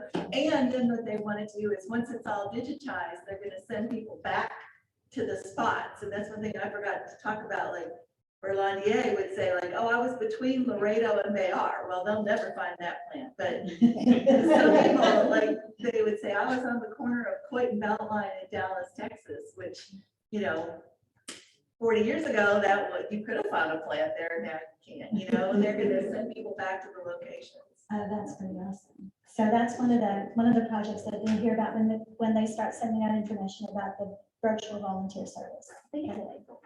I think they are talking April or May. April and May, so you'll have that opportunity. Okay, Questions? You mentioned, CRMs. Resource management. We see funding or something. Oh, that's right. So your hours do count as for $23 an hour. That some of these codes get funded for that. So your hours matter. And it's not all. Let me tell you how this works. Okay, so the TMN project is funded by a grant. In order to apply for the grant, we had to come up with a certain amount of funds. The way that Texas Parks and Wildlife does this is our volunteer service counts as so much money per hour, and it's considered an in-kind donation. So rather than them having to come up with all this money, they said, oh, look, we have all these hours, and that's worth all this money. And so we're able to get that grant to fund the program, okay? So certain codes actually get money. Some codes do not. Field research does not. But it's important because field research gives us information that they'll be able to use, just like those poor birds that were covered with coal dust, right? Field research will give information to scientists. They actually use the information you put into iNaturalist to make conservation decisions, okay? So don't ever think that it's not worth it. I think it's worth even more. You know, that's what I feel about it. Because field research, I think is awesome. The other one that doesn't count is OT, and I didn't cover OT other, because there's very seldom a case to use that. If you ever feel the urge to use OT, I can explain who uses it. Okay. So our board members for Bayou Land Conservancy, they use OT when they're doing office work for Bayou Land Conservancy. Mercer, there's a few people that use it for Mercer for board work, if they're going for their board duties. And for the Friends of Texas Wildlife board duties or OT. I wasn't sure. Thank you. Okay, other questions? So I have a question. So what if you run into a situation where it doesn't fit a list?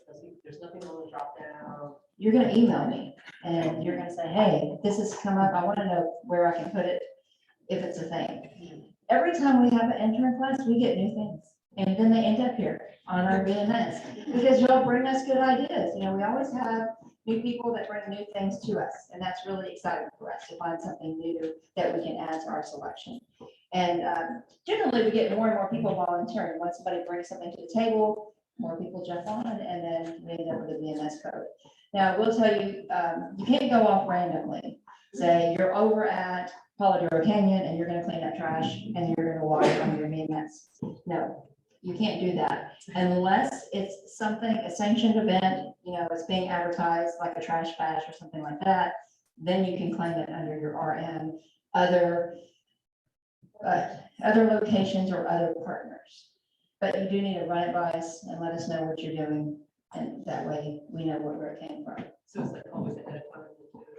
Yeah, let me know ahead of time. And then, like I said, it may be something that becomes a VMS code. If it's going to be used a lot, you know, something new for our chapter. So Volunteering at Jones Forest, we have is that. there specific days? Because like I'm a master gardener and we were told, just come, we could always use help. And so, you know, we go and help repot plant, you know, trees and whatever. We were out there. They do have different, they do have specific events that they do. So now I don't know what days, but you can reach out to them. Oh, Tuesdays. Tuesdays. That one's a little further from me. Any specific hours that we have to go or just?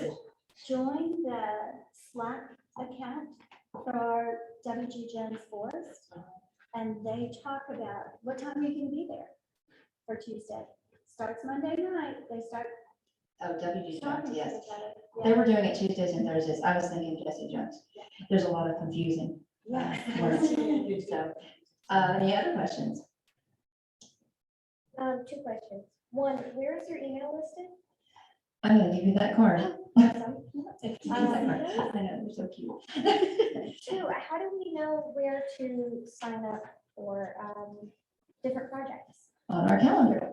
So on our calendar, you can go through and maybe you see something you want to try. That's the best thing to do, is whatever piques your interest. So if we have birding stuff, you may say, okay, I want to do feeder watch. The thing with feeder watch though, you have to go to Cornell, you have to sign up and pay $18 to do that. And then you get a code and you know, you get a little package in the mail and it tells you how to do feeder watch. Not all things cost money, but there's a hummingbird home field research, hummingbird, somewhere up there.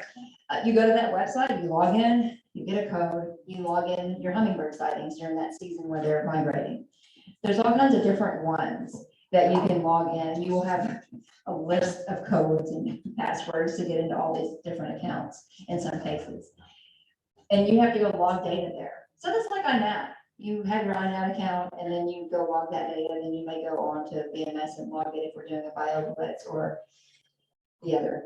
And different places do different BioBlitz, but So, do volunteer hours count if you're getting paid no. to do it? So if it's your job, we'll use Terry MacArthur for an example. She works for the Woodlands Township. And if she's there teaching about water and she's on the clock for the Woodlands Township, she cannot claim those hours. But if she's volunteering and she's not on the clock, she can claim those hours. So they used to say it can't be directly in line with your job. So I hope that makes sense.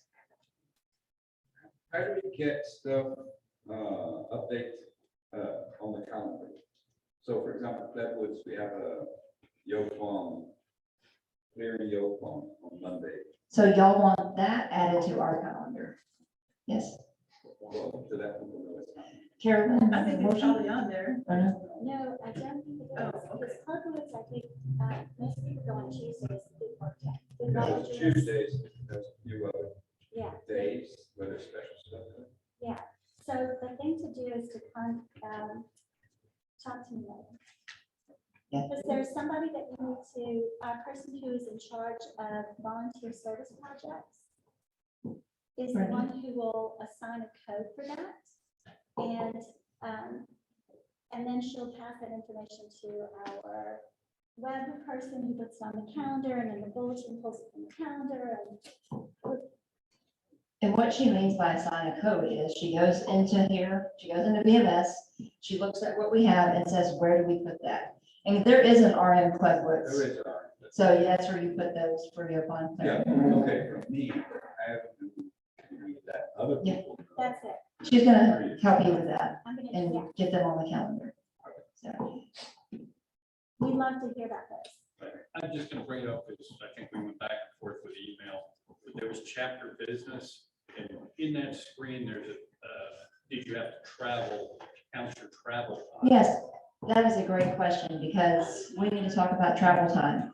So for your initial training, you cannot use travel time. But let's say we're going to a chapter meeting when we're coming here, and I'll give you an example. I live in Old Magnolia, way on the other side in Clear Creek Forest, almost Waller. And it takes me it takes me an hour to get here. Some days an hour and a half if it's at nighttime because of 45. Now, I say we have our chapter meeting. I can't put that whole hour on there if we only had a 0.50 meeting. I can only use 0.50 and match it. Okay? Even if it was an hour for me to get here, I can't use that whole hour. Now, if the meeting was longer, yes, then I could use the whole hour. So you cannot use travel time on advanced training. So, or initial, I already said that one. But you can use it on other things.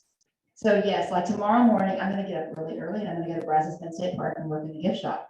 I can claim my travel time because I'm gonna be there 6 hours tomorrow. I can claim my hour there and my hour back. What else? I think you had one?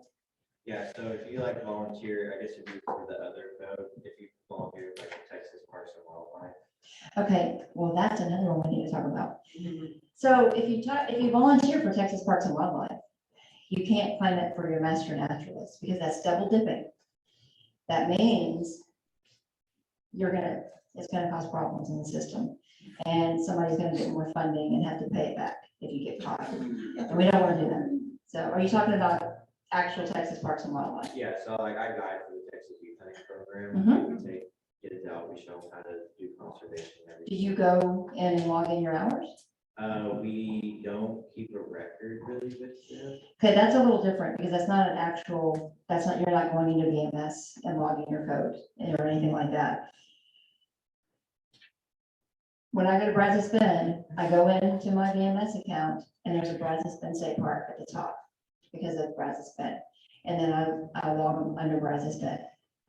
So if it has a code, another example is I'm a angler instructor for the state of Texas. So if I go into the angler program, it's on my VMS, I log my hours for the angler program. Those things will come up on your VMS if you're doing something outside of Heartwood. It'll be blended into your account and you can log them. Now, what you're doing, that's different. I don't know, we don't have any codes for that, but, and I don't know if we would count something like that, but, we can talk more about it, you can tell me more about it. So maybe you're doing some direct outreach there about, teaching about master naturalists or something like that. It has to fall into our guidelines. So and I'll always push you back to the master naturalist guidelines and say, does it fall into this guideline? Are you teaching somebody something? And that is resource management. Y'all do that a lot.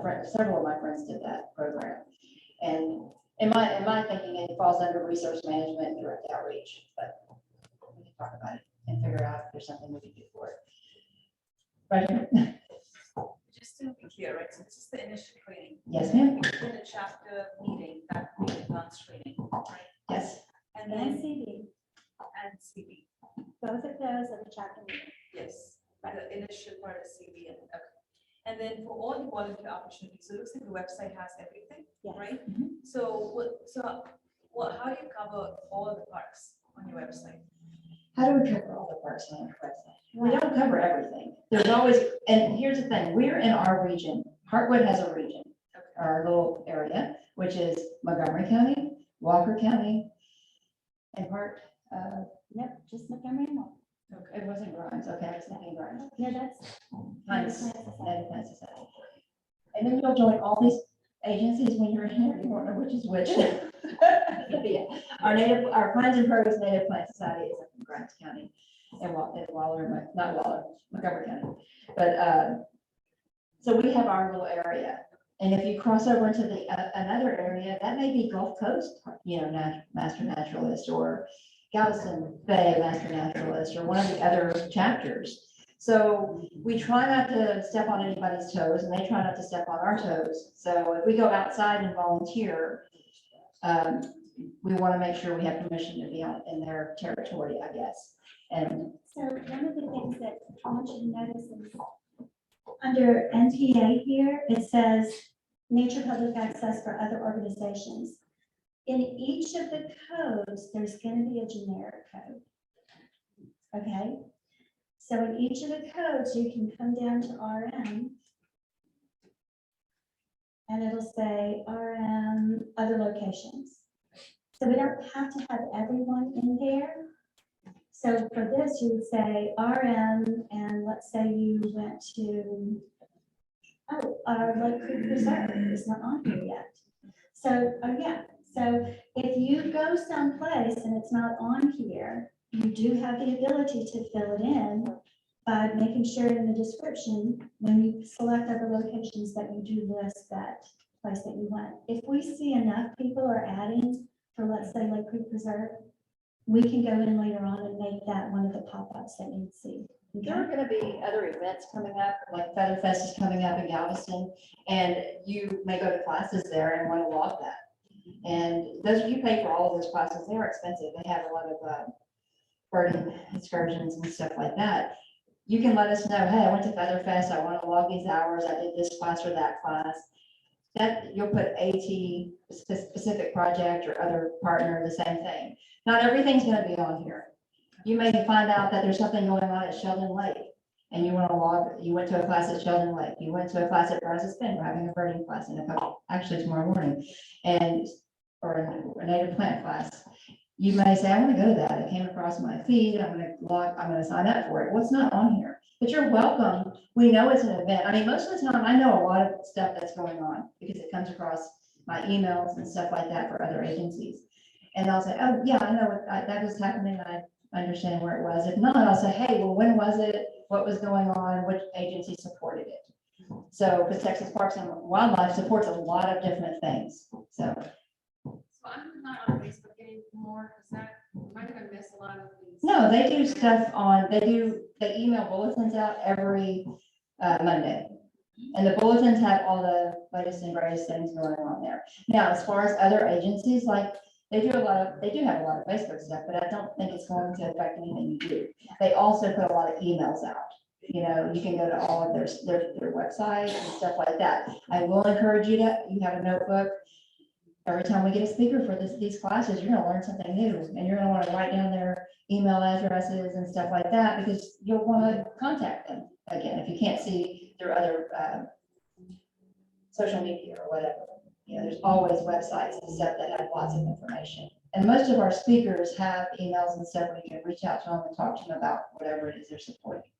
So, So I'm looking at the criteria for earning service hours with eBird. So as long as you're using eBird, you can help up to 15 minutes. per day. so eBird is always a thorn in my side. So, that's why I try to do theater watch. No, and that, every time, I love eBird. It's great because you can go on there and do tons of stuff and learn tons of things as well. But you cannot claim all of your field research on it. So yes, as you go out, say you went out birding yesterday and you spent 6 hours out in the field logging stuff for eBird, you're gonna come home and you're gonna log that into eBird and your photos and all that. And you can only log the 15 minutes of time. That's it. If it went over that, you can't. And I do believe there is a cap for that. And I was listening to email Mary Jo about it because we have people that only log over and over and over in that 15 minutes. And if I recall, we can only have 6 hours a year, which is gonna ruffle some feathers. Oh, that's eBird's ruffling the feathers. It is, but you can't, the point of being a master naturalist is to go out and educate people. And that's why they don't want you to put all of your hours under field research. They do want you to do direct outreach and public outreach, all those things. It's not about just doing the self-serving stuff. So you have to do other things to help educate people. If not, we won't ever get anywhere, you know, with our stuff. We want to educate people. So, yes, 15 minutes. So 0.25 on your eBird stuff. Could we have some like impromptu events where say, I'm looking at W.G. Jones and someone reaches out and says, hey, I'm available Tuesday afternoon. Is there anything I can do? And I could just either manage pollinator garden or Yes. prep for education events in this county. Yeah. Yeah. I mean, if you know ahead of time, too, like a week, it doesn't have to be a long time ahead, but a week. Or they can always put a special bulletin out for something as well. If something comes up and you need something done quickly. And lots of hands. Yeah, we can put a special bulletin out and the email will go out to our entire group. And then they can go in and put, you know, RM, W.G. Jones, pop-up event. You know. But So that's kind of a piggyback off this question. So for example, if I think I told Karen and Rob about it last time, I'm one of the board members on my HOA, and I'm currently pushing to get a pollinator garden done in our community. And I'm pretty sure that they're not trying to spend so much money on it, so I was wondering if I can like maybe get on Slack and mention a volunteering opportunity. Would that be an appropriate platform for that? yes, and you can, we've had other members do things for their neighborhood and we just put other partners, you know, whatever, RM other partners or something like that. And something like that, you want a pollinator garden, we have great resources for that that can help. Seed banks, you know, many of us have seed banks, and then Native Plant Society, they can put their hands in and help you. They have seeds too. So there's lots of places you can get the seeds you need for those gardens. This goes back to Bill's question too. When you're doing a project, a service project, and you don't, here we go. Let's go back. Let's just go back. And you don't see it anywhere on the calendar. It's not any place where you've been. Go into this. There's a place here on our website. Oh, I wasn't spelling that right. Okay, that's it. Okay. If you go to the calendar and you come to the very top of it, want to suggest a new volunteer opportunity? Want to suggest a new advanced training opportunity? As soon as you know that you have something coming up, volunteer, volunteer, volunteer, you're going to click on that. And it gives you the chance to put in all the information about what it is that you have coming up and describe it. Now, the nice thing about this is that it goes to our volunteer service projects person. She's going to take a look at it and say, this is the code. And then she takes this form and sends it onto the website. If it's something that's immediate, like Jaden, you decide tomorrow I have some free time, or if somebody comes in and helps me organize all of these educational materials, then you can put it on Slack, because that's much more immediate. If it's something that's gonna be long going, like setting up a pollinator garden, getting it ready to go, then definitely use this kind of form, okay? Always, always, always use the website as a resource, okay? One of the things over here that we did show you, back to the main calendar. Remember I said earlier, you could just select one of these. Let's say we just want to see the volunteer opportunities. Okay, yeah, And they're color coded, I they are. See, it's think. just showing me. We've just light years ahead. Our computer COVID made so- a lot of things happen. Yeah, We were sitting home. We were bored, Improving sitting at home, that's right, so I can change this to list. And then it'll show us a list of all the volunteer opportunities from now until whenever. I really hate not having a mouse. Do you know how much I hate not having a mouse? It's not my computer. It's not my computer either. Oh, it's theirs? Yes, Okay, it's their that's fine. computer. So there's a lot of stuff coming up when it comes to volunteer work, okay? So WG Jones, somebody was asking about the days to go out there. We have stuff for NIPSOT, we pronounce that NIPSOT, Native Plant Society of Texas. They have something called the propagation station at WG Jones, where you can go and help them propagate plants for pollinator gardens that are being put in for the public. And at the Sam Houston, right? Elementary, is that one of them? that That's they're one of working them, on? is San Houston Elementary. You know, sent me anything that we have to do some kind of signage for the kids, because I don't know what happened to signs. So I was going through, trying to look through all my wood art, trying to find something that we could paint and do and put, yes. Because I did it for the Master Garden. So when you when you go through this, wait, let me show you this one thing. There are things that aren't on the calendar. And why, you may ask? Let me show you that. Come on, go all the way to, let's go all the way to the top. Here we have a list of unscheduled work at your own pace volunteer activities. I go into Mercer whenever I feel like it, and I catalog their library.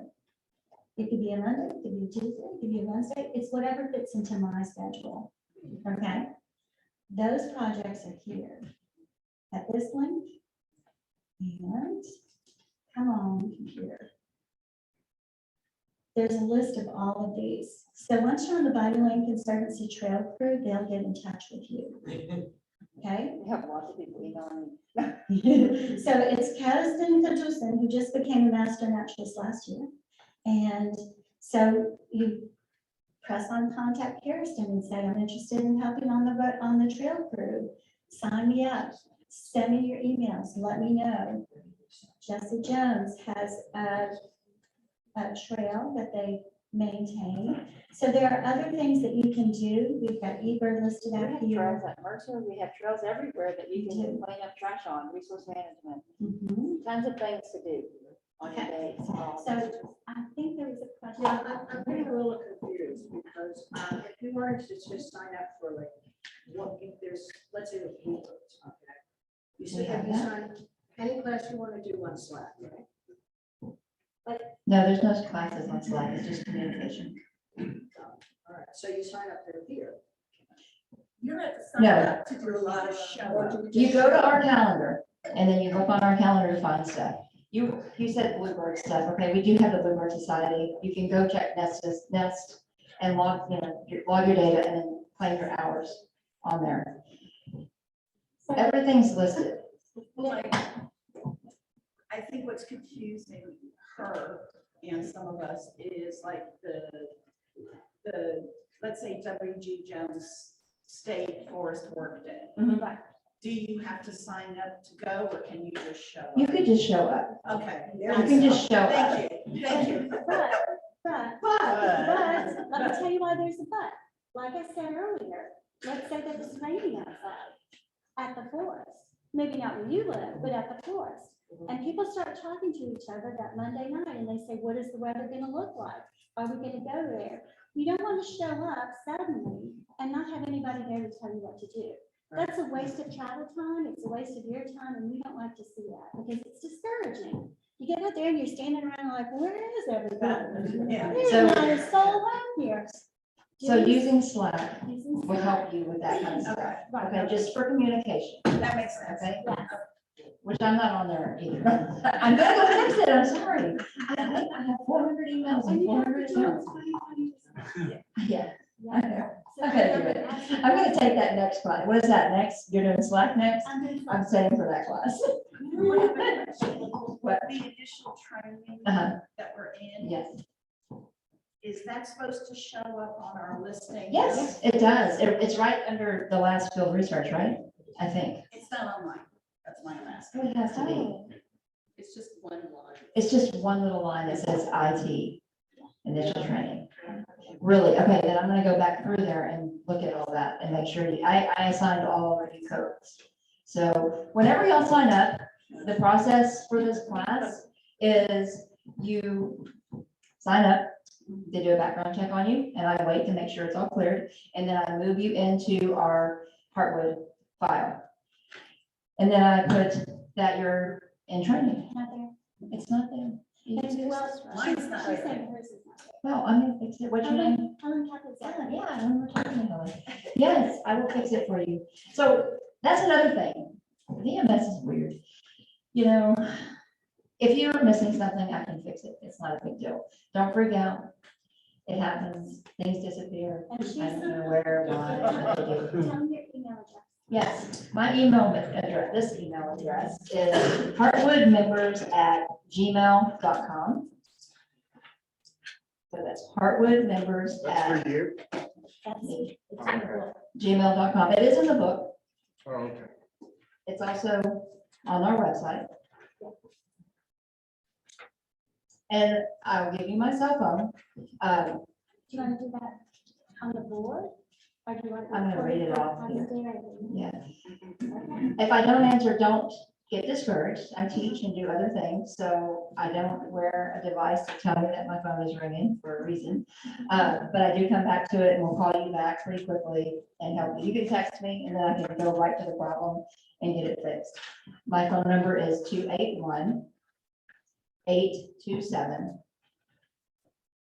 281-827-3074. And just tell me who you are, and then I can look up your problem and fix it, usually pretty quickly. Y'all have more questions? I think the answer is yes. The Woodland Township hosts those classes, right? The Yes, they do. You can do That's fine. the Woodlands Green. The Woodland Township, you know, they have the environmental classes. Mhm. I guess all that will be counted towards the 18. advanced training. And if in the future I have volunteering for the junior master national program, right? And that would also. Yes. Yes. For volunteering, yes. So that would be Dio. I was gonna say, I think something y'all mentioned earlier, but that helped me a lot, was when you go to the calendar, and you click on the volunteer opportunity or advanced training. If you scroll all the way down to the bottom of the description, it usually has the code for you. Yeah, it does. So you don't have to come up with it. I think it's You're never gonna have to come up with your own code unless you went and did something like- off that's I know. not on our list, and you know that that's not on our list, and you're gonna email me and ask me where it goes, and I'll tell you. So, Okay, so we've wandered there all over the place. Yes, So we- right now, we're in class. Are we supposed to be getting on this and logging each? after our class today, yes, Yes. you log your hours, please. Okay, thank you. And that helps me too. I keep up with all of your hours individually. Because I want to make sure that you all graduate at the end of this class. And I also want to make sure you all certify. So I am watching all your class hours. I am watching all your volunteer hours. I can bring in VMS on my side, the admin side. I can pull up the entire intern class. And then I can go to my logbook and see where every one of your hours are. And I do that at least once a month. Well, Sundays, on Sundays I do it to check to make sure where you're at. So somewhere along the lines, we may see some of you that aren't getting enough volunteer hours. And I may say, hey, let me see how I can help you. How can I help you get your hours? Maybe that's some field research with cocoa rods, or maybe that's, you know, some field research with feeder watch, because I know not everybody is retired and at home. So I may try to find you some stuff that you can do at home to get your hours, or at least something close to your home. And I'll even ask you that. What are you close to? Which partner are you close to? Then I can help you find something that'll help you get your hours. So you're gonna meet lots of people during this time, and you're gonna find lots of opportunity really quick. You get really overwhelmed with all the new stuff, and excited too. It's exciting to learn all this new stuff. You know, I was looking at your stuff, and I was like, oh, that's so cool. And I do the same thing in my yard. I see so many differences since I started this program, even within 5 years, that my yard has changed, where I track all the birds, and I'm like, wow, I have those hummingbirds and my butterfly. I have a massive butterfly garden, about, it's probably 2,000 square feet. It's crazy. It's getting expanded now. I got my husband a tractor for Christmas, so he can do my bidding. But it's amazing to see the things come to your yard that you didn't have before when you start adding things. You know, you're gonna learn so much more about all of those things. So again, you have my email, you have my phone number. If there's anything you need, let me know, because we want to make this the easiest process for you. Once you get to going in and out of there, you'll get used to it. It'll be really simple for you. So, and again, just ask me questions if you need help, and we'll help you. Thank you so much, Melissa. So one of the things that I wanted to remind you of is that if you hear of an advanced training opportunity that you'd like to go to and you don't see it on the calendar, make sure to clear it with us first. Because the worst thing is when you go someplace and let's say it's studying, what do we not have in our area? Something interesting, something that would interest you, but we don't have it in our area. Advanced training is supposed to make you a better volunteer for our area. So let's say it's. I mean, Featherfest and Galveston, there's gonna be things like that that aren't on our calendar. Right, well, but we could put that on the, because Featherfest is not It's just, only once a year, so we don't advertise for it. It's not in our territory. it's not. But you may have another friend that's a master naturalist with another group. Right. They're going somewhere fun, you won't go. Right. You can. They may be studying ocelots, right?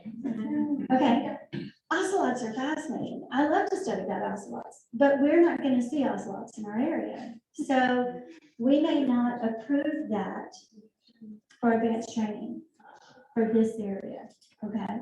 So make sure if you're going to go do something that it's approved, because if you've got your heart set on, you're like, I'm going to get 6 hours on ocelots, I'm going to be so finished. But you want to make sure it's approved ahead of time. Yeah. Make sure it fits our mission statement. Right. So back to our mission statement.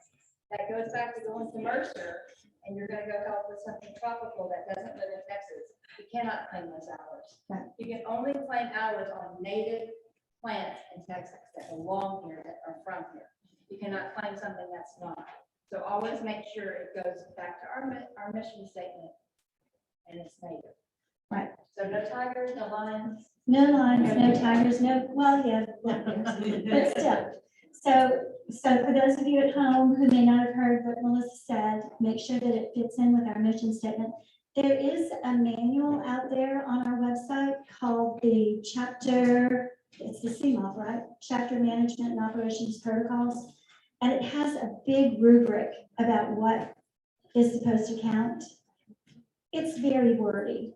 We're trying to condense that in half an hour and make it a little less wordy. It's page and page and page of different examples. If you want to see it, you're more than welcome to go out there and look for it. And it kind of will simplify, I can say it, synthesize things a little better. So anyway, any more questions about VMS before we move on? No? Awesome. Okay. So what I want you to do is to turn to the very last page in your manual. I have a slide for this, but it looks exactly like that, and I'm tired of trying to get this. I'm tired of not having a mouse. This finger is not a mouse. So what we've traditionally done in the past is had each person do voluntarily a project. And it's fascinating what people have found to do projects on for graduation. We've had someone who had a game camera set up on her back stairs that came from Lake Conroe up to her yard. We got to see beavers. We got to see otters playing on her stairs. It was amazing stuff that she found. We had someone do it on native plants and Doug Talony. A wide range of things. This year, we're going to do something a little different. We're going to do a group project. Our group projects. One of the things we get asked to do very frequently is to go to different festivals, events, and as master naturalists, have information there that we can hand out to people. We have a ton of information in our office. Our office is at W.G. Jones State Forest. We have filing cabinets full of information on birds, hummingbirds, native plants, invasive species. You name it, we've got things about it. How to create a pollinator garden, how to plant plants to attract birds, okay? What we want to do is to create, each group, create as though you're tabling. We used to call it boothing, but I understand now that it actually does have a word. It's called tabling, where you have the tablecloth across the front that says Heartland Master Naturalist, and you have all of your handouts, and you have all of the things that you would share with people. You would create kind of some checkpoints of the things that you want to talk about, okay? What we're going to do is we're going to do these, and these are some of the opportunities.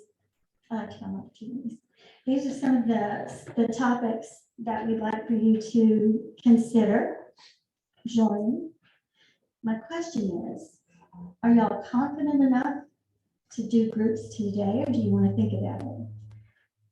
What's the question again?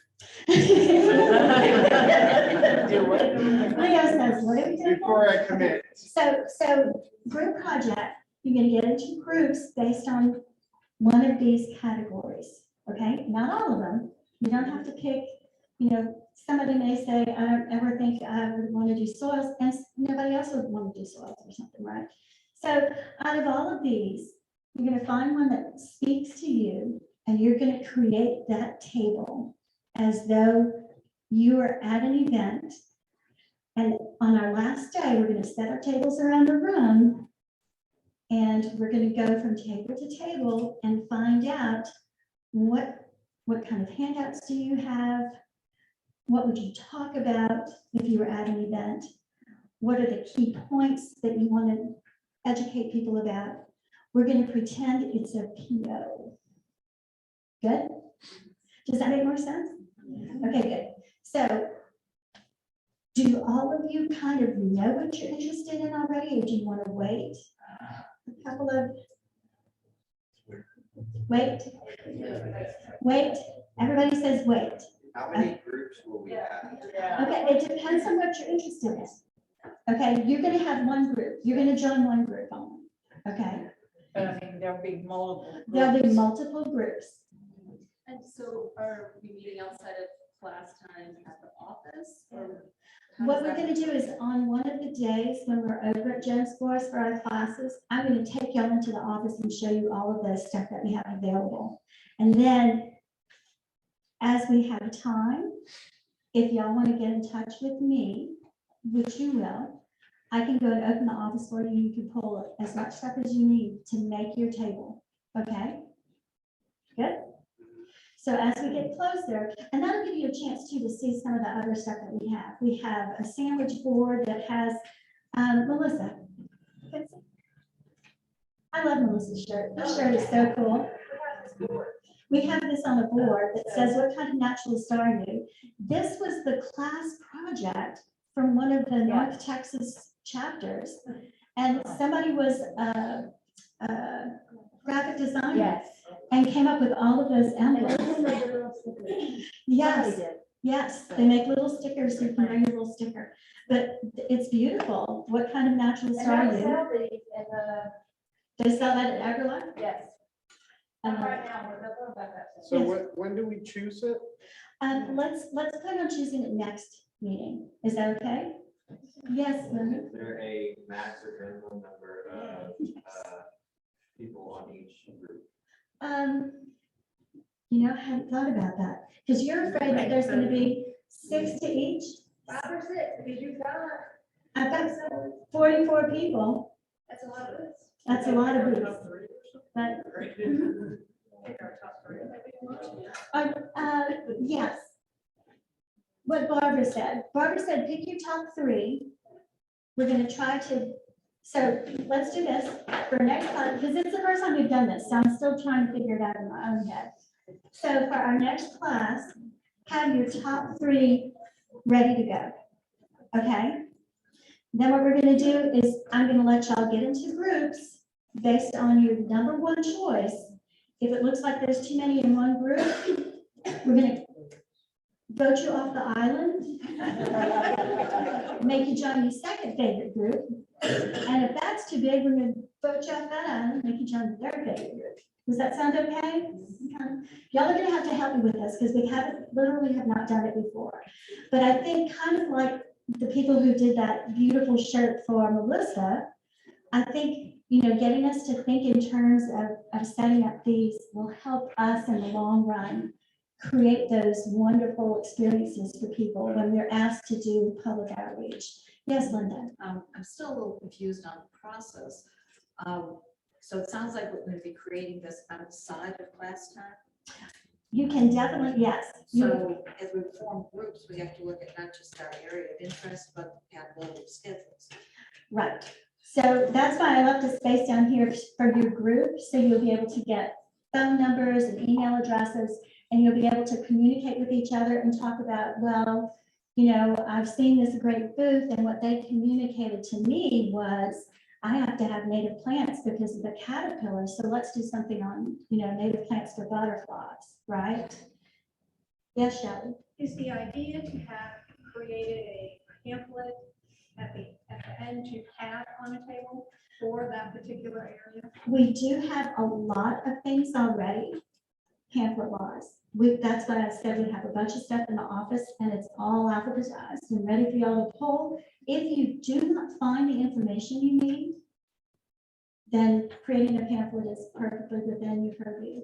Okay, so I need a little bit of help here. Okay. What, other than working together as a team? Yeah. To develop like a table, Yes. What's the end result? The end result is that we get asked very often, like every month, to go to events and present, have things there for people who are going to come through. We have Nature Fest coming up soon. It's about getting back to nature for our health. And so health isn't one of the ones on here, but when they want us to go, what information do we have to impart to them?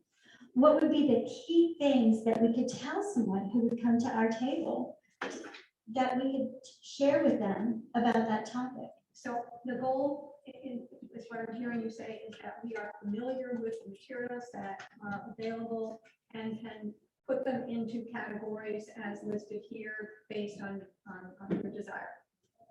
The goal is to have a table that will have the handouts that you're going to share, that's going to have, and the handouts are already available unless you want to create some based on what you find in the cabinets, and that you have the talking points. Okay, so for the bird group, we're having all of the information related to the birds and topics and the kinds of things, kinds of places and things, et cetera, where people can go for bird. Right. You can actually make it, you can refine it if you like. Let's say that it's a, let's say that it's a native plant group that wants us to go and present. You could do native plants for birds. You can refine it, okay? So once you're in your group, you can say, you know, this is a great topic. Why don't we narrow it and make it this? Birds in this area, huge topic, right? So you can use your group to narrow that down.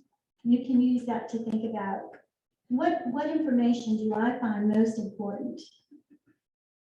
As you're taking the classes and you go through some of these topics, you can narrow it down even further and say, oh my God, I had no idea that this was important. Why doesn't the rest of the world know? This is one of those things, you're gonna have so many aha moments that you're gonna go, oh, I've got to tell the world about this. The first time I read Doug Tallamy's book, I was like, I've got to tell the world. They need to put native plants in there. They need to get rid of all that invasive Asian jasmine. It's time for us to have a reawakening of what the lawn is supposed to look like. Who needs St. Augustine? That stuff needs irrigation. We're gonna put some native plants in there. It can take our weather, it can take whatever. I will preach to the cows come home about native plants, right? So it's one of those things where once you're in your group and y'all start talking about it and you start sharing those aha moments with each other and what you deem the most important information you want to impart to people, because part of our mission is to be educators. Excuse Yes, me. Andy? It's so dependent on the audience. I mean, if I'm talking to kids about Right. birds, if I'm talking to Right. So you can decide. young people about birds. So PO, what's interesting about PO is that we usually have a wide range. You saw it on our pollinator booth that we had done. We had one side was for kids and we had the whole butterfly project for them. And we discovered very quickly that using that Elmer's glue wouldn't dry fast enough. They pick up their little necklaces because the leaves were on the necklace and all the little caterpillars would slide off. So what we discovered was if we gave them a little bag and they put all the little pieces in and we described it to them so they could take it home and make it on their own and have time for the glue to set up, that was a little more successful. But we did have one side was for kids and one side was for adults. Now, by no means am I expecting you to do a table for both, okay? I'm not. If you find something that's great with kids and you want to include it, do. We could all learn something, right? And that's what I'm expecting, is that from all the tables, when we go around to the different tables, we're all going to learn something from you. Okay? If you want to include a children's project, feel free. If you don't, if you run out of time and you're like, well, you know, let's talk to the adults because we're going to get a little further with our native plant thing, right? That's my thing. So if you want to just do it for adults, that is perfectly fine. But get with your group. One person in your group may say, I'm going to take on the kid part. You just, once you're in your groups, you'll know. Okay? Can we have some type of, like for just this project, maybe at the end of the class, have like some type of like 2 minutes, say if one person has already decided to create, like, I can tell you right off the bat, I can go for soil. You're going to do soil, So Leah? then just say, like, hey, everybody who wants to, you know, how to, you know, or would this be a good opportunity to get into Slack? I think Joshua wants to do. Mhm. You're going to do soil too, right? No. You're doing I need a slow guy though. Okay, so, William says he's gonna do soil. I may do soils, I did plant soil science, so I'm like, Do you think this would be a great opportunity for Slack? Yes. And create that group in Slack? And then Yes, you can create a group in Slack just for that and invite whoever you want to the group. Did y'all know that? No. You can create a channel, it's called a channel. You can create a channel in Slack and then invite people to that channel. And then whenever y'all want to brainstorm something, yes, Lynn. So when we do this, I'm just wondering, can we, like, say we sit down on a Monday for an hour, we all Zoom in. And it Can we counts. block those hours? Yes, yes, yes, yes. And that'd be advanced training? That would not be advanced training. That would be, is it chapter business? It's chapter business. Chapter business. Or- And there's a drop-down box on the right. So it'll be CV chapter business and where are we gonna put that? Training classes? Yes, yes. Training classes. So click the training class box. Wow, you're not gonna do all your hours. Everybody's gonna get a little dragonfly and graduate that day. That's what I'm talking about. That's what I'm saying. Okay, so this will be chapter business and you'll go down and click the thing that says like community workers and underneath that it'll say training. okay, for training classes, and then you can list on there that you were working on your graduation group, okay? Do we have more questions? Okay, it'll all get clearer and clearer as we go. Somebody described taking these classes as drinking from a fire hose.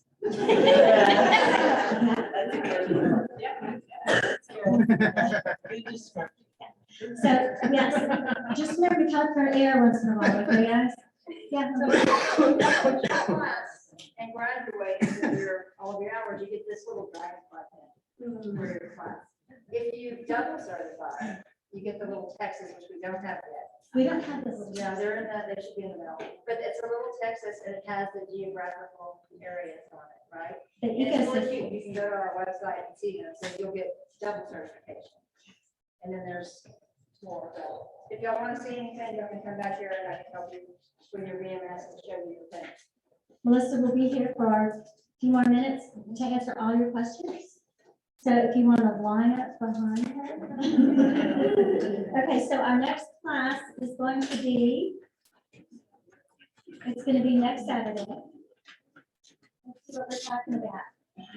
Oh, I love this guy. This guy knows his ecoregions like the back of his hand. He is so good. Matthew March, and then Ron Dietrich will also be talking. We're meeting here again. Okay. I want to thank all of you who brought reusable containers.